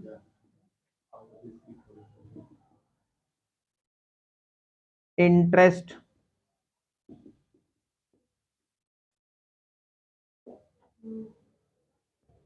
on debentures, outstanding interest on debentures, तो वो था 10,000। और कोई लाइबिलिटी,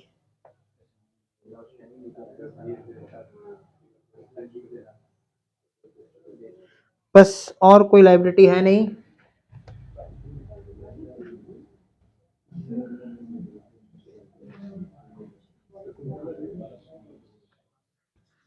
ऐड कर दो लाइबिलिटी साइड को,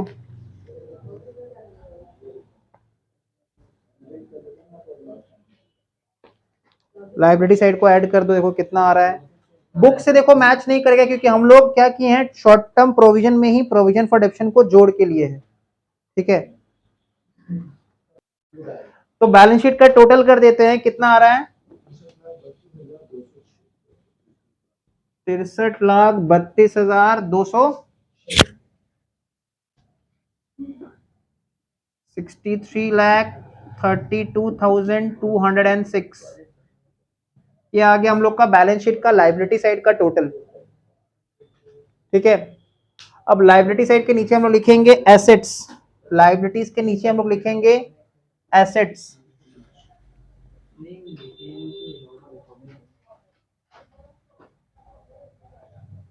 लाइबिलिटीज के नीचे लिख देंगे assets.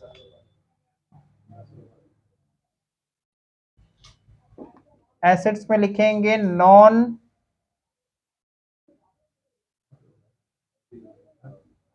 Current assets, non current assets. Non current assets के अंदर ए देके लिखेंगे property comma plant and equipment.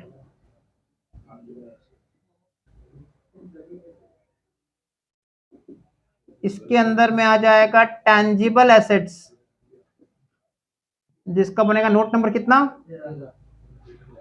Note number 13।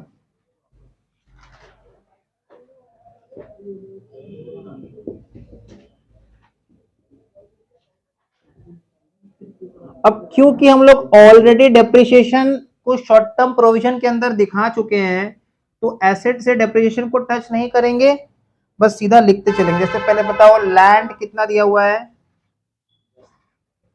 10,00,000, land at cost 10,00,000। फिर बिल्डिंग, लैंड 15 दिया हुआ है देखो, 15,00,000, 15,00,000। नेक्स्ट उसके बाद बिल्डिंग कितना दिया हुआ बताओ, एट कॉस्ट लेना है, कॉस्ट 10,00,000, डेप्रिसिएशन माइनस नहीं करना है। फिर प्लांट एंड मशीनरी,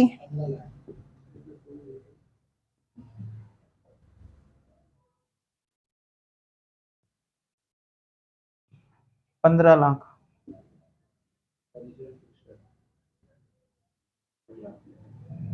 फिर फर्नीचर एंड फिक्सचर्स 1 लाख। देखो और कोई फिक्स्ड एसेट नहीं था,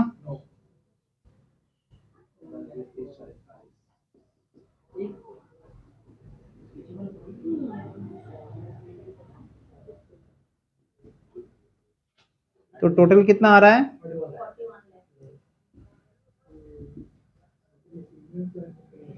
41 लाख। तो ये सारा एसेट्स को हम लोगों ने कॉस्ट पे लिख दिया, डेप्रिसिएशन को कुछ नहीं किया यहाँ पे। तो 41 लाख ये आ गया टेंजिबल एसेट्स। कोई भी तरह का अगर इंटेंजिबल एसेट होता, गुडविल, पेटेंट, ट्रेडमार्क, कॉर्पोरेट, तो इसके अंदर आ जाता, बट नहीं है।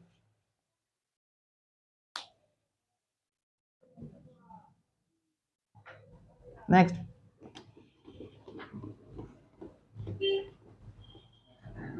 इसके बाद देखो इस सब में एक इन्वेस्टमेंट है क्या? इन्वेस्टमेंट दिख रहा है ना,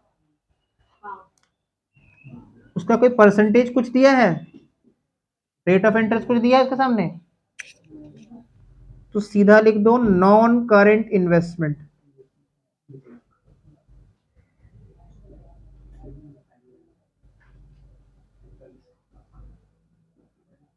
non current investment 1 lakh.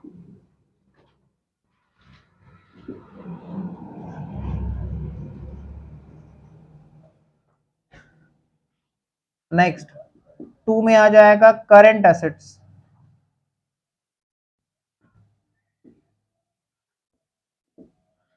Current assets में सबसे पहला आइटम ले लेंगे इन्वेंट्रीज,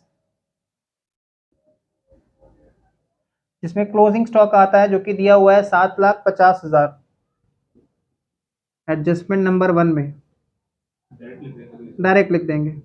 अगर देखो जैसे लास्ट में हम नोट बनाए थे, रॉ मटेरियल भी रहता, फिनिश गुड भी रहता, नोट बनाते, डायरेक्ट लिख देंगे इन्वेंट्रीज 7,50,000। किसी ने अगर यहाँ पे स्टॉक लिख दिया ना तो जीरो हो जाएगा, सब चीज याद रखना।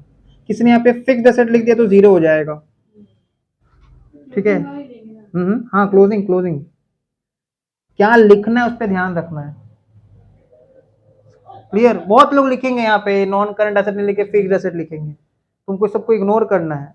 अगर तुमने उसको अपने तरफ खींच लिया, ठीक है, तो मार्क्स कहीं और खींचा जाएगा। इन्वेंट्री 7,50,000, ठीक है। बी में आ जाएगा ट्रेड रिसीवेबल्स।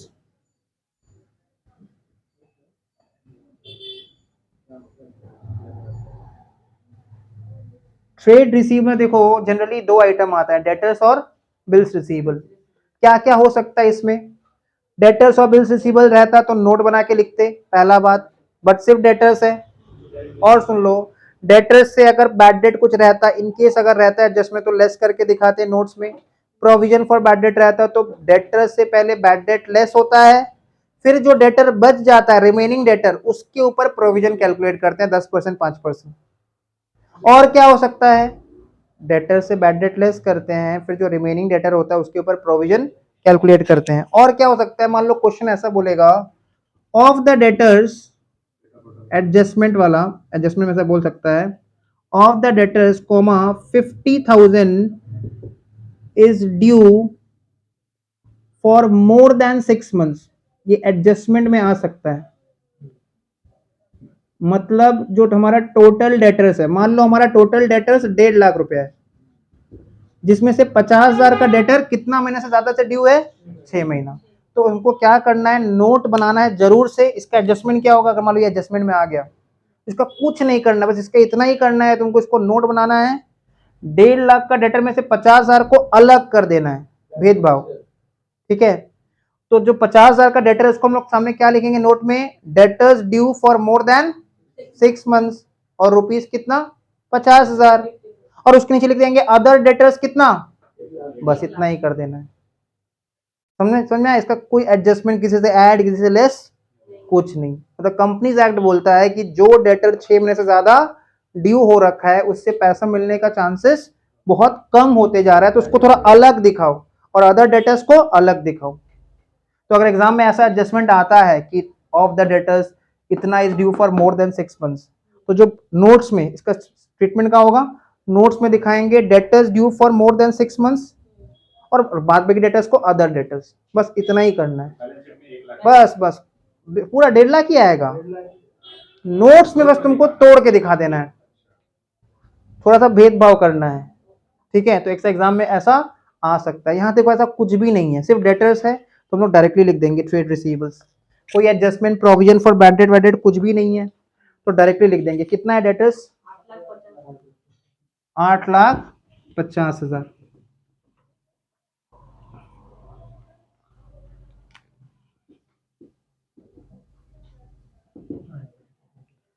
ठीक है। इसके बाद देखो क्या आएगा, short term loans and advances.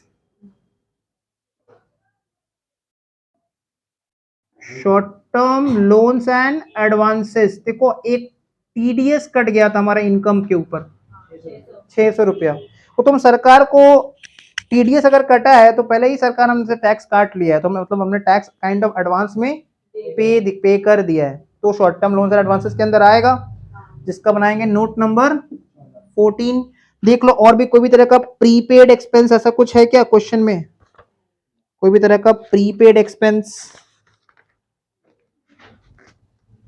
ऐसा कुछ नहीं दिया हुआ है, बस वही एक आइटम है टीडीएस, तो इसका बना देंगे नोट नंबर 14।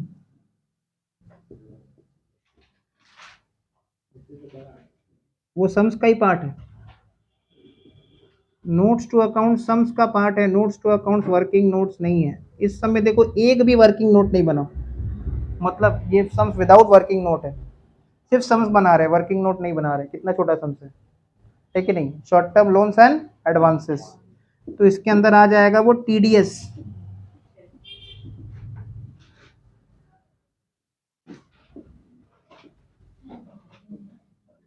$600। अब देखो अदर करंट एसेट में क्या आ सकता है, कुछ अदर करंट एसेट वाला item. Other current asset, other current asset के नाम पे और कुछ नहीं है, कैश एंड कैश इक्विवेलेंट आ जाएगा, कैश एंड बैंक का बैलेंस, ठीक है। अदर करंट एसेट के नाम पे कुछ भी नहीं है, तो point number D, cash and cash equivalent.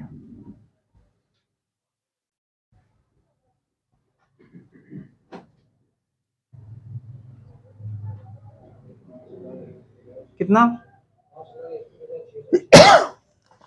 5,00,000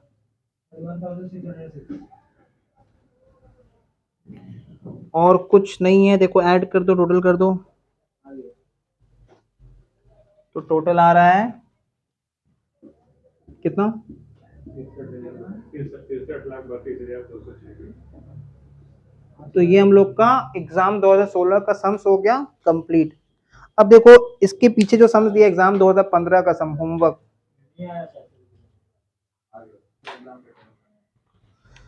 देखो अभी हम लोग डिस्कस कर रहे हैं एग्जाम 2022 का जो क्वेश्चन है कंपनी फाइनल अकाउंट्स, एग्जाम 2022 का company final accounts.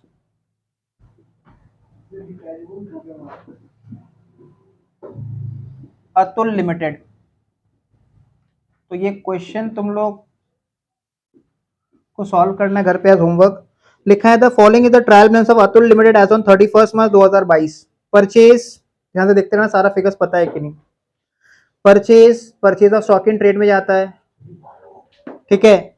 Wages and salaries employee benefit expense में जाएगा, रेंट अदर एक्सपेंसेस में जाएगा, rates and taxes other expense में जाएगा। लिखते रहो साथ साथ सब, ठीक है।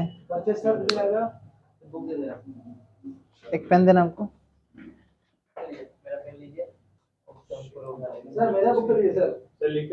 लिख रहे हैं। परचेज जाएगा, purchase of stock in trade,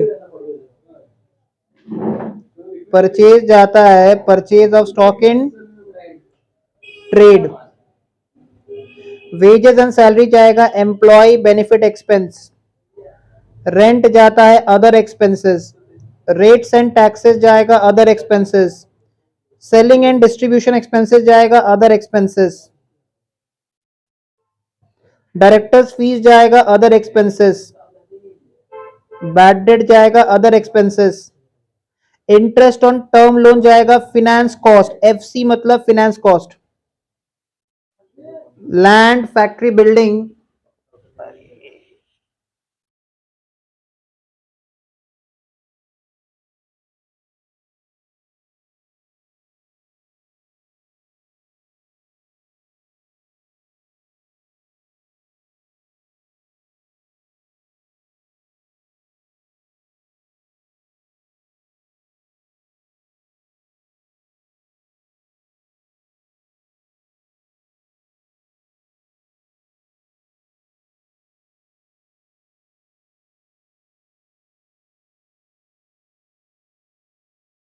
के अंदर आ जाएगा। एडवांस इनकम टैक्स पेड किसके अंदर आएगा? Short term loans and advances के अंदर आ जाएगा। उसके बाद तुम देखो ओपनिंग स्टॉक दिया हुआ है, बैंक बैलेंस दिया है, that is cash and cash equivalent का बैलेंस, कैश इन हैंड दिया है। अभी तक सारा चीज जाना पहचाना आइटम है। Sales, revenue from operation, commission अगर क्रेडिट बैलेंस दिया मतलब वो अदर इनकम में आएगा। Equity share capital, share capital में आएगा। जनरल रिजर्व पीएल का opening balance, securities premium reserve and surplus के अंदर आएगा। Term loan from public sector bank non current liabilities के अंदर लॉन्ग टर्म बोरिंग्स में आएगा। ठीक है, ये सब डिस्कस कर रहे, सुनो कि लिखने से क्या होगा, सुनो, सुनने से समझ में आएगा। तो शेयर करो, देखो यहाँ पे ट्रेड पेबल्स करंट लाइबिलिटीज में आएगा। प्रोविजन फॉर डेप्रेशन जैसा आज समझ किए थे पूरा, देखो वैसा ही है। Provision for doubtful debts debtor से लेस हो जाता है नोट्स में अगर रहेगा तो। ठीक है, देखो यहाँ पे बैड डेट जो दिख रहा है ना ट्रायल बैलेंस में, वो ऑलरेडी एडजस्टेड है, वो सिर्फ अदर एक्सपेंस में जाएगा। जो बैड डेट दिख रहा है ट्रायल बैलेंस में वो ऑलरेडी एडजस्टेड है, वो सिर्फ अदर एक्सपेंस में जाएगा। ट्रायल बैलेंस में जो बैड डेट है वो डेटर से लेस नहीं होगा। ट्रायल बैलेंस में जो बैड डेट है वो डेटर से लेस नहीं होगा, क्योंकि वो ऑलरेडी एडजस्टेड है, वो एडजस्ट हो चुका है। ऑथोराइज शेयर कैपिटल दिया हुआ है 4 lakh equity shares of ₹10 each. The company has issued 1 lakh equity shares of ₹10 each. तो हम लोगों ने ईमा लिमिटेड सम्स किया था एग्जाम 2014 का सम, उसमें भी ऐसे ही दिया हुआ था। उसमें दिया हुआ था 80,000 इक्विटी शेयर्स या 8 लाख इक्विटी शेयर ऐसे कुछ दिया हुआ था ऑथोराइज्ड। ठीक है, provide depreciation eight the rate 10% per annum on plant and machinery, 10% on furniture, 5% on furniture and fittings, on factory building on WDV basis, मतलब जैसा आज किए थे वैसे ही करना है। क्लोजिंग स्टॉक दे दिया 11,37,500। प्रोविजन फॉर डाउटफुल डेट्स हमको क्रिएट करना है eight the rate 5% on debtors. और सबको देखो क्वेश्चन में डेटर्स कितना है? 64,75,000 ये हमारा डेटर्स है। 64,75,000 हमारा डेटर्स है। तो इसका ट्रीटमेंट क्या होगा? 64,75,000 का 5% कैलकुलेट करो। 64,75,000 का 5% कैलकुलेट करो। 64,75,000 का 5% कितना आया? और देखो ऑलरेडी एग्जिस्टिंग प्रोविजन कितना दिया हुआ है? 25,000, वो माइनस कर दो, कितना आ रहा है? 6 लाख कितना?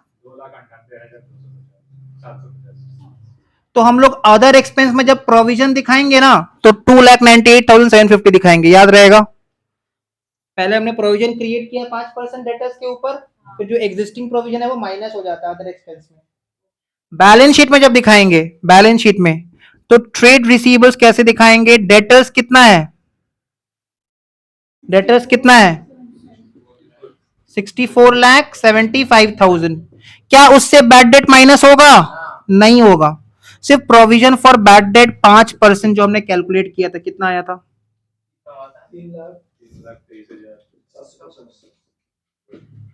तो चाहे तो इसका फोटो ले लो। ठीक है, देखो बैलेंस शीट में डेटर से बैड डेट लेस नहीं होगा।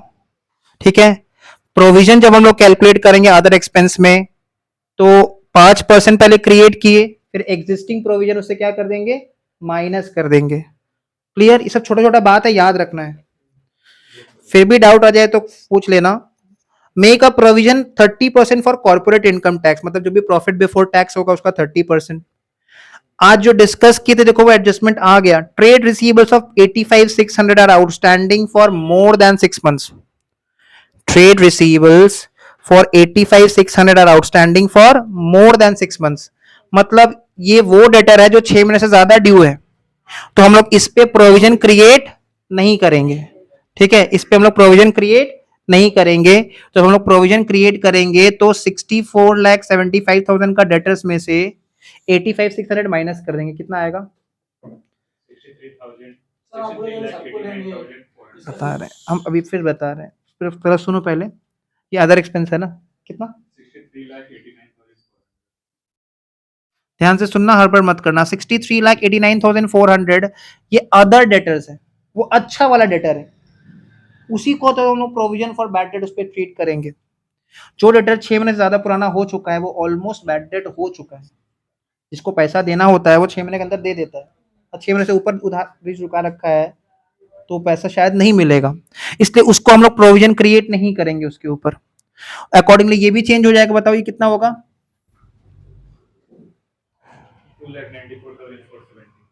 2,90,470। तो ये हो गया पीएल का बात। पीएल में कैसे शो करेंगे? अब देखो इसको बैलेंस शीट में कैसे शो करना है। तो बैलेंस शीट में पहले लिखेंगे debtors due for more than 6 months, जो कि दिया हुआ 85,600। Debtors due for more then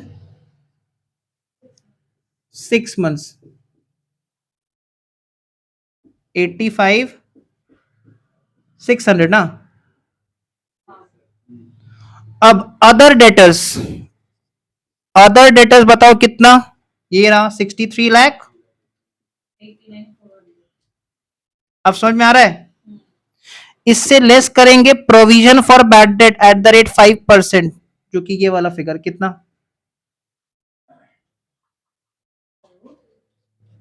तो करना है, नहीं करोगे तो फिर नहीं बन पाएगा। कितना?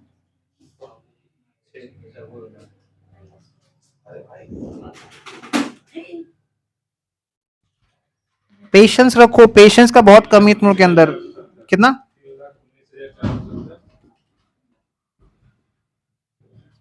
माइनस करने के बाद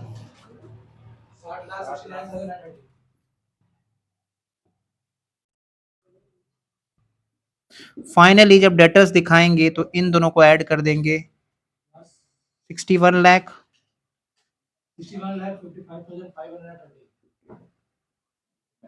ठीक है, तो debtors due for more than 6 months का बस यही ट्रीटमेंट है। उसको अलग कर दो, यहां भी अलग कर दो, ठीक है, और यहां भी अलग करके दिखा दो ना। उस पर प्रोविजन क्रिएट होगा ना कुछ होगा, उसको बिरादरी से बाहर कर दिए, ऐसा वाला बात है। क्लियर? फिर लिखा है the board declare dividend at the rate 12.5% on paid up share capital. Paid up share capital कितना दिख रहा है क्वेश्चन में? शेयर कैपिटल कितना दिख रहा है? 10 लाख। तो 10 लाख का 12.5% कितना? 1,25,000। क्लियर है? सम्स में देखो कोई भी डाउट आएगा तो बता देंगे एक बार। डिविडेंड है, अप्रोप्रिएशन से लेस और शॉर्ट टर्म प्रोविजन में आएगा ना। एग्जाम 2015 वाला क्वेश्चन में आ जाओ। ग्लोरिया लिमिटेड 2 साल में होमवर्क दे रहे हैं, इसको बना के जरूर आना है। तुम मार्च में करना। ग्लोरिया लिमिटेड, हाँ ग्लोरिया लिमिटेड देखो, सम नंबर 22 है तुम्हारा, पेज नंबर है 372। ठीक है, 2022-2015 पे डिस्कस कर रहे हैं। देखो एक स्टूडेंट को थोड़ा पेशेंस रखना बहुत जरूरी है। जैसे हम चेक कर पा रहे हैं बहुत ज्यादा पेशेंस का कमी है तुम्हारे अंदर, और पेशेंस का कमी इतना रहेगा तो कल को तुम वर्क फील्ड में जाओगे तो तुम फ्रस्ट्रेट हो जाओगे। तो पेशेंस रखा करो, ये मत सोचो कि बस अब घर भागना है, घर भागना है, घर तो जाना ही है। वो तुम्हारे चेहरे पे दिख रहा है, सबका चेहरा पे। अरे देखो वही वही पेशेंस कहते हैं उसको, टाइमिंग। सम नंबर 22 ग्लोरिया लिमिटेड। ठीक है,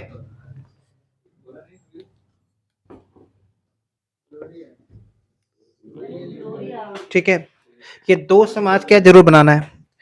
Gloria limited was registered with an authorized capital of 10 lakh रुपया divided into equity shares of rupees 10 each, divided into equity shares of rupees 10 each।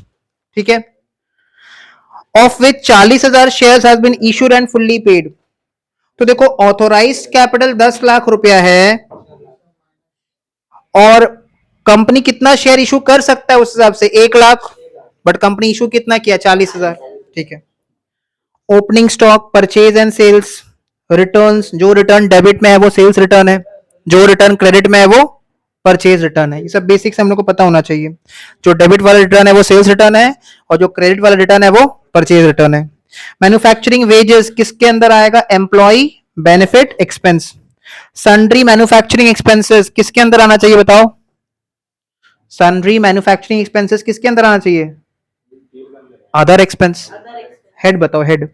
Carriage inward purchase of stock in trade में add हो जाएगा। 18% bank loan, 50,000 का 18% calculator 9,000, 50,000 का 18% 9,000, मतलब हिसाब से interest on bank loan कितना बनता है? 9,000। और उसी के नीचे देखो इंटरेस्ट ऑन बैंक लोन जो पे किया है हमने, जो ट्रायल बैलेंस में दिख रहा है वो पेड है, जो ट्रायल बैलेंस में दिख रहा है वो पेड है 4,500।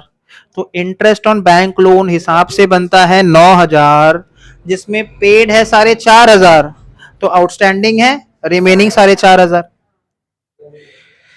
Office salaries and expenses, office salary जब दिया है तो उसको एम्प्लॉय बेनिफिट एक्सपेंस में डाल देंगे। Auditors fees other expense, directors remuneration other expense. Free hold premises ये नॉन करंट एसेट्स के अंदर में, प्रॉपर्टी प्लांट एंड इक्विपमेंट के अंदर में, टैंजिबल एसेट्स में आएगा। ठीक है, मतलब लैंड बिल्डिंग होता है फ्री होल्ड प्रेमाइसेस जो हमने परचेज कर लिया है। प्लांट मशीनरी फर्नीचर ये भी टैंजिबल के अंदर आएगा। पेटेंट्स इनटैंजिबल के अंदर आएगा, इनटैंजिबल के अंदर आएगा। डेटर्स एंड क्रेडिटर्स दिख रहा है, cash in hand cash at bank दिख रहा है, कैश इन बैंक लिखा है, कैश एट बैंक होगा। तो यहां तक हमको नहीं लगता कोई भी डाउट है। उसके बाद तुम देखो एडवांस टैक्स, तो तुमको पता है short term loans and advances में आता है। स्टेटमेंट ऑफ पीएल का बैलेंस, शेयर कैपिटल का बैलेंस। 31 मार्च 2023 को आउटस्टैंडिंग मैन्युफैक्चरिंग वेजेस, वेजेस के साथ ऐड और balance sheet liabilities. Outstanding office salaries, salaries के साथ ऐड और balance sheet liabilities. On the same date the stock was valued at इतना, ये क्लोजिंग स्टॉक है। सारा बात क्लियर है? अगर कर जाके कोई पॉइंट भूल जाओ तो मैसेज कर देना, वॉइस में बता देंगे। Provide for interest on bank loan for 6 months, ये तो बात क्लियर ही है ना, क्योंकि देखो 6 महीना का इंटरेस्ट तो पे कर ही चुके हैं, आधा इंटरेस्ट 9,000 का आधा, तो बाकी 6,000 6 महीने का पेंडिंग है, तो वो इंटरेस्ट ऑन लोन के साथ ऐड होगा फिनेंस कॉस्ट में, और बैलेंस शीट लाइबिलिटीज में, अदर करंट लाइबिलिटीज में outstanding interest on bank loan show करेंगे। Depreciation to be provided, plant and machinery के ऊपर 15%, ऑफिस एंड फर्नीचर, ऑफिस का फर्नीचर के ऊपर 10%। यहाँ तक देखो कुछ भी नया नहीं है। प्रोविजन फॉर टैक्स क्रिएट करना है 33%। The directors recommended a dividend at the rate 15% for the current year after transfer of 5% of profit to reserve, मतलब पहले रिजर्व में ट्रांसफर करेंगे जो भी प्रॉफिट होगा। ध्यान से सुन लो। स्टेटमेंट ऑफ पीएल का ओपनिंग बैलेंस देखो तो दिया है क्वेश्चन में 38,640 दिख रहा है, दिख रहा है। करंट ईयर का कुछ प्रॉफिट भी आएगा, प्रॉफिट आफ्टर टैक्स। पहले इन दोनों को ऐड करते हैं, इन दोनों को ऐड करके जो भी टोटल होगा पीएल ऐप का, जो भी टोटल बैलेंस होगा, opening balance plus current year का प्रॉफिट, उसका 5% रिजर्व में ट्रांसफर होगा, क्योंकि क्वेश्चन बोल दिया है 5% रिजर्व में ट्रांसफर होगा। और उसके बाद जब प्रॉफिट बचेगा तो 15% हम लोग डिविडेंड डिक्लेयर करेंगे। कितना? कैपिटल के ऊपर, कैपिटल कितना है देखो सबको, 4 लाख, 4 लाख का 15% 60,000। तो पहले रिजर्व में ट्रांसफर करते हैं फिर डिविडेंड डिक्लेयर करते हैं, तो बन जाएगा ये सम। क्या चीज?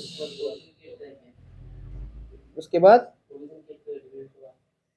प्रोविजन क्रिएट करेंगे, हाँ प्रपोज डिविडेंड का। ठीक है, तो ये सम बन जाएगा, डेफिनेटली इसको बना लेना। 2 सम होमवर्क रहेगा और इसको बनाने के बाद 2021 वाला क्वेश्चन वो तुमसे बन ही जाएगा, उसको ही बना लेना। ठीक है, तो 3 सम तुम्हारा कंप्लीट हो जाना चाहिए कल तक, तो तुमको कंप्लीट फाइनल देखो अपने आप कॉन्फिडेंस आ जाएगा। ठीक है, ओके, थैंक यू।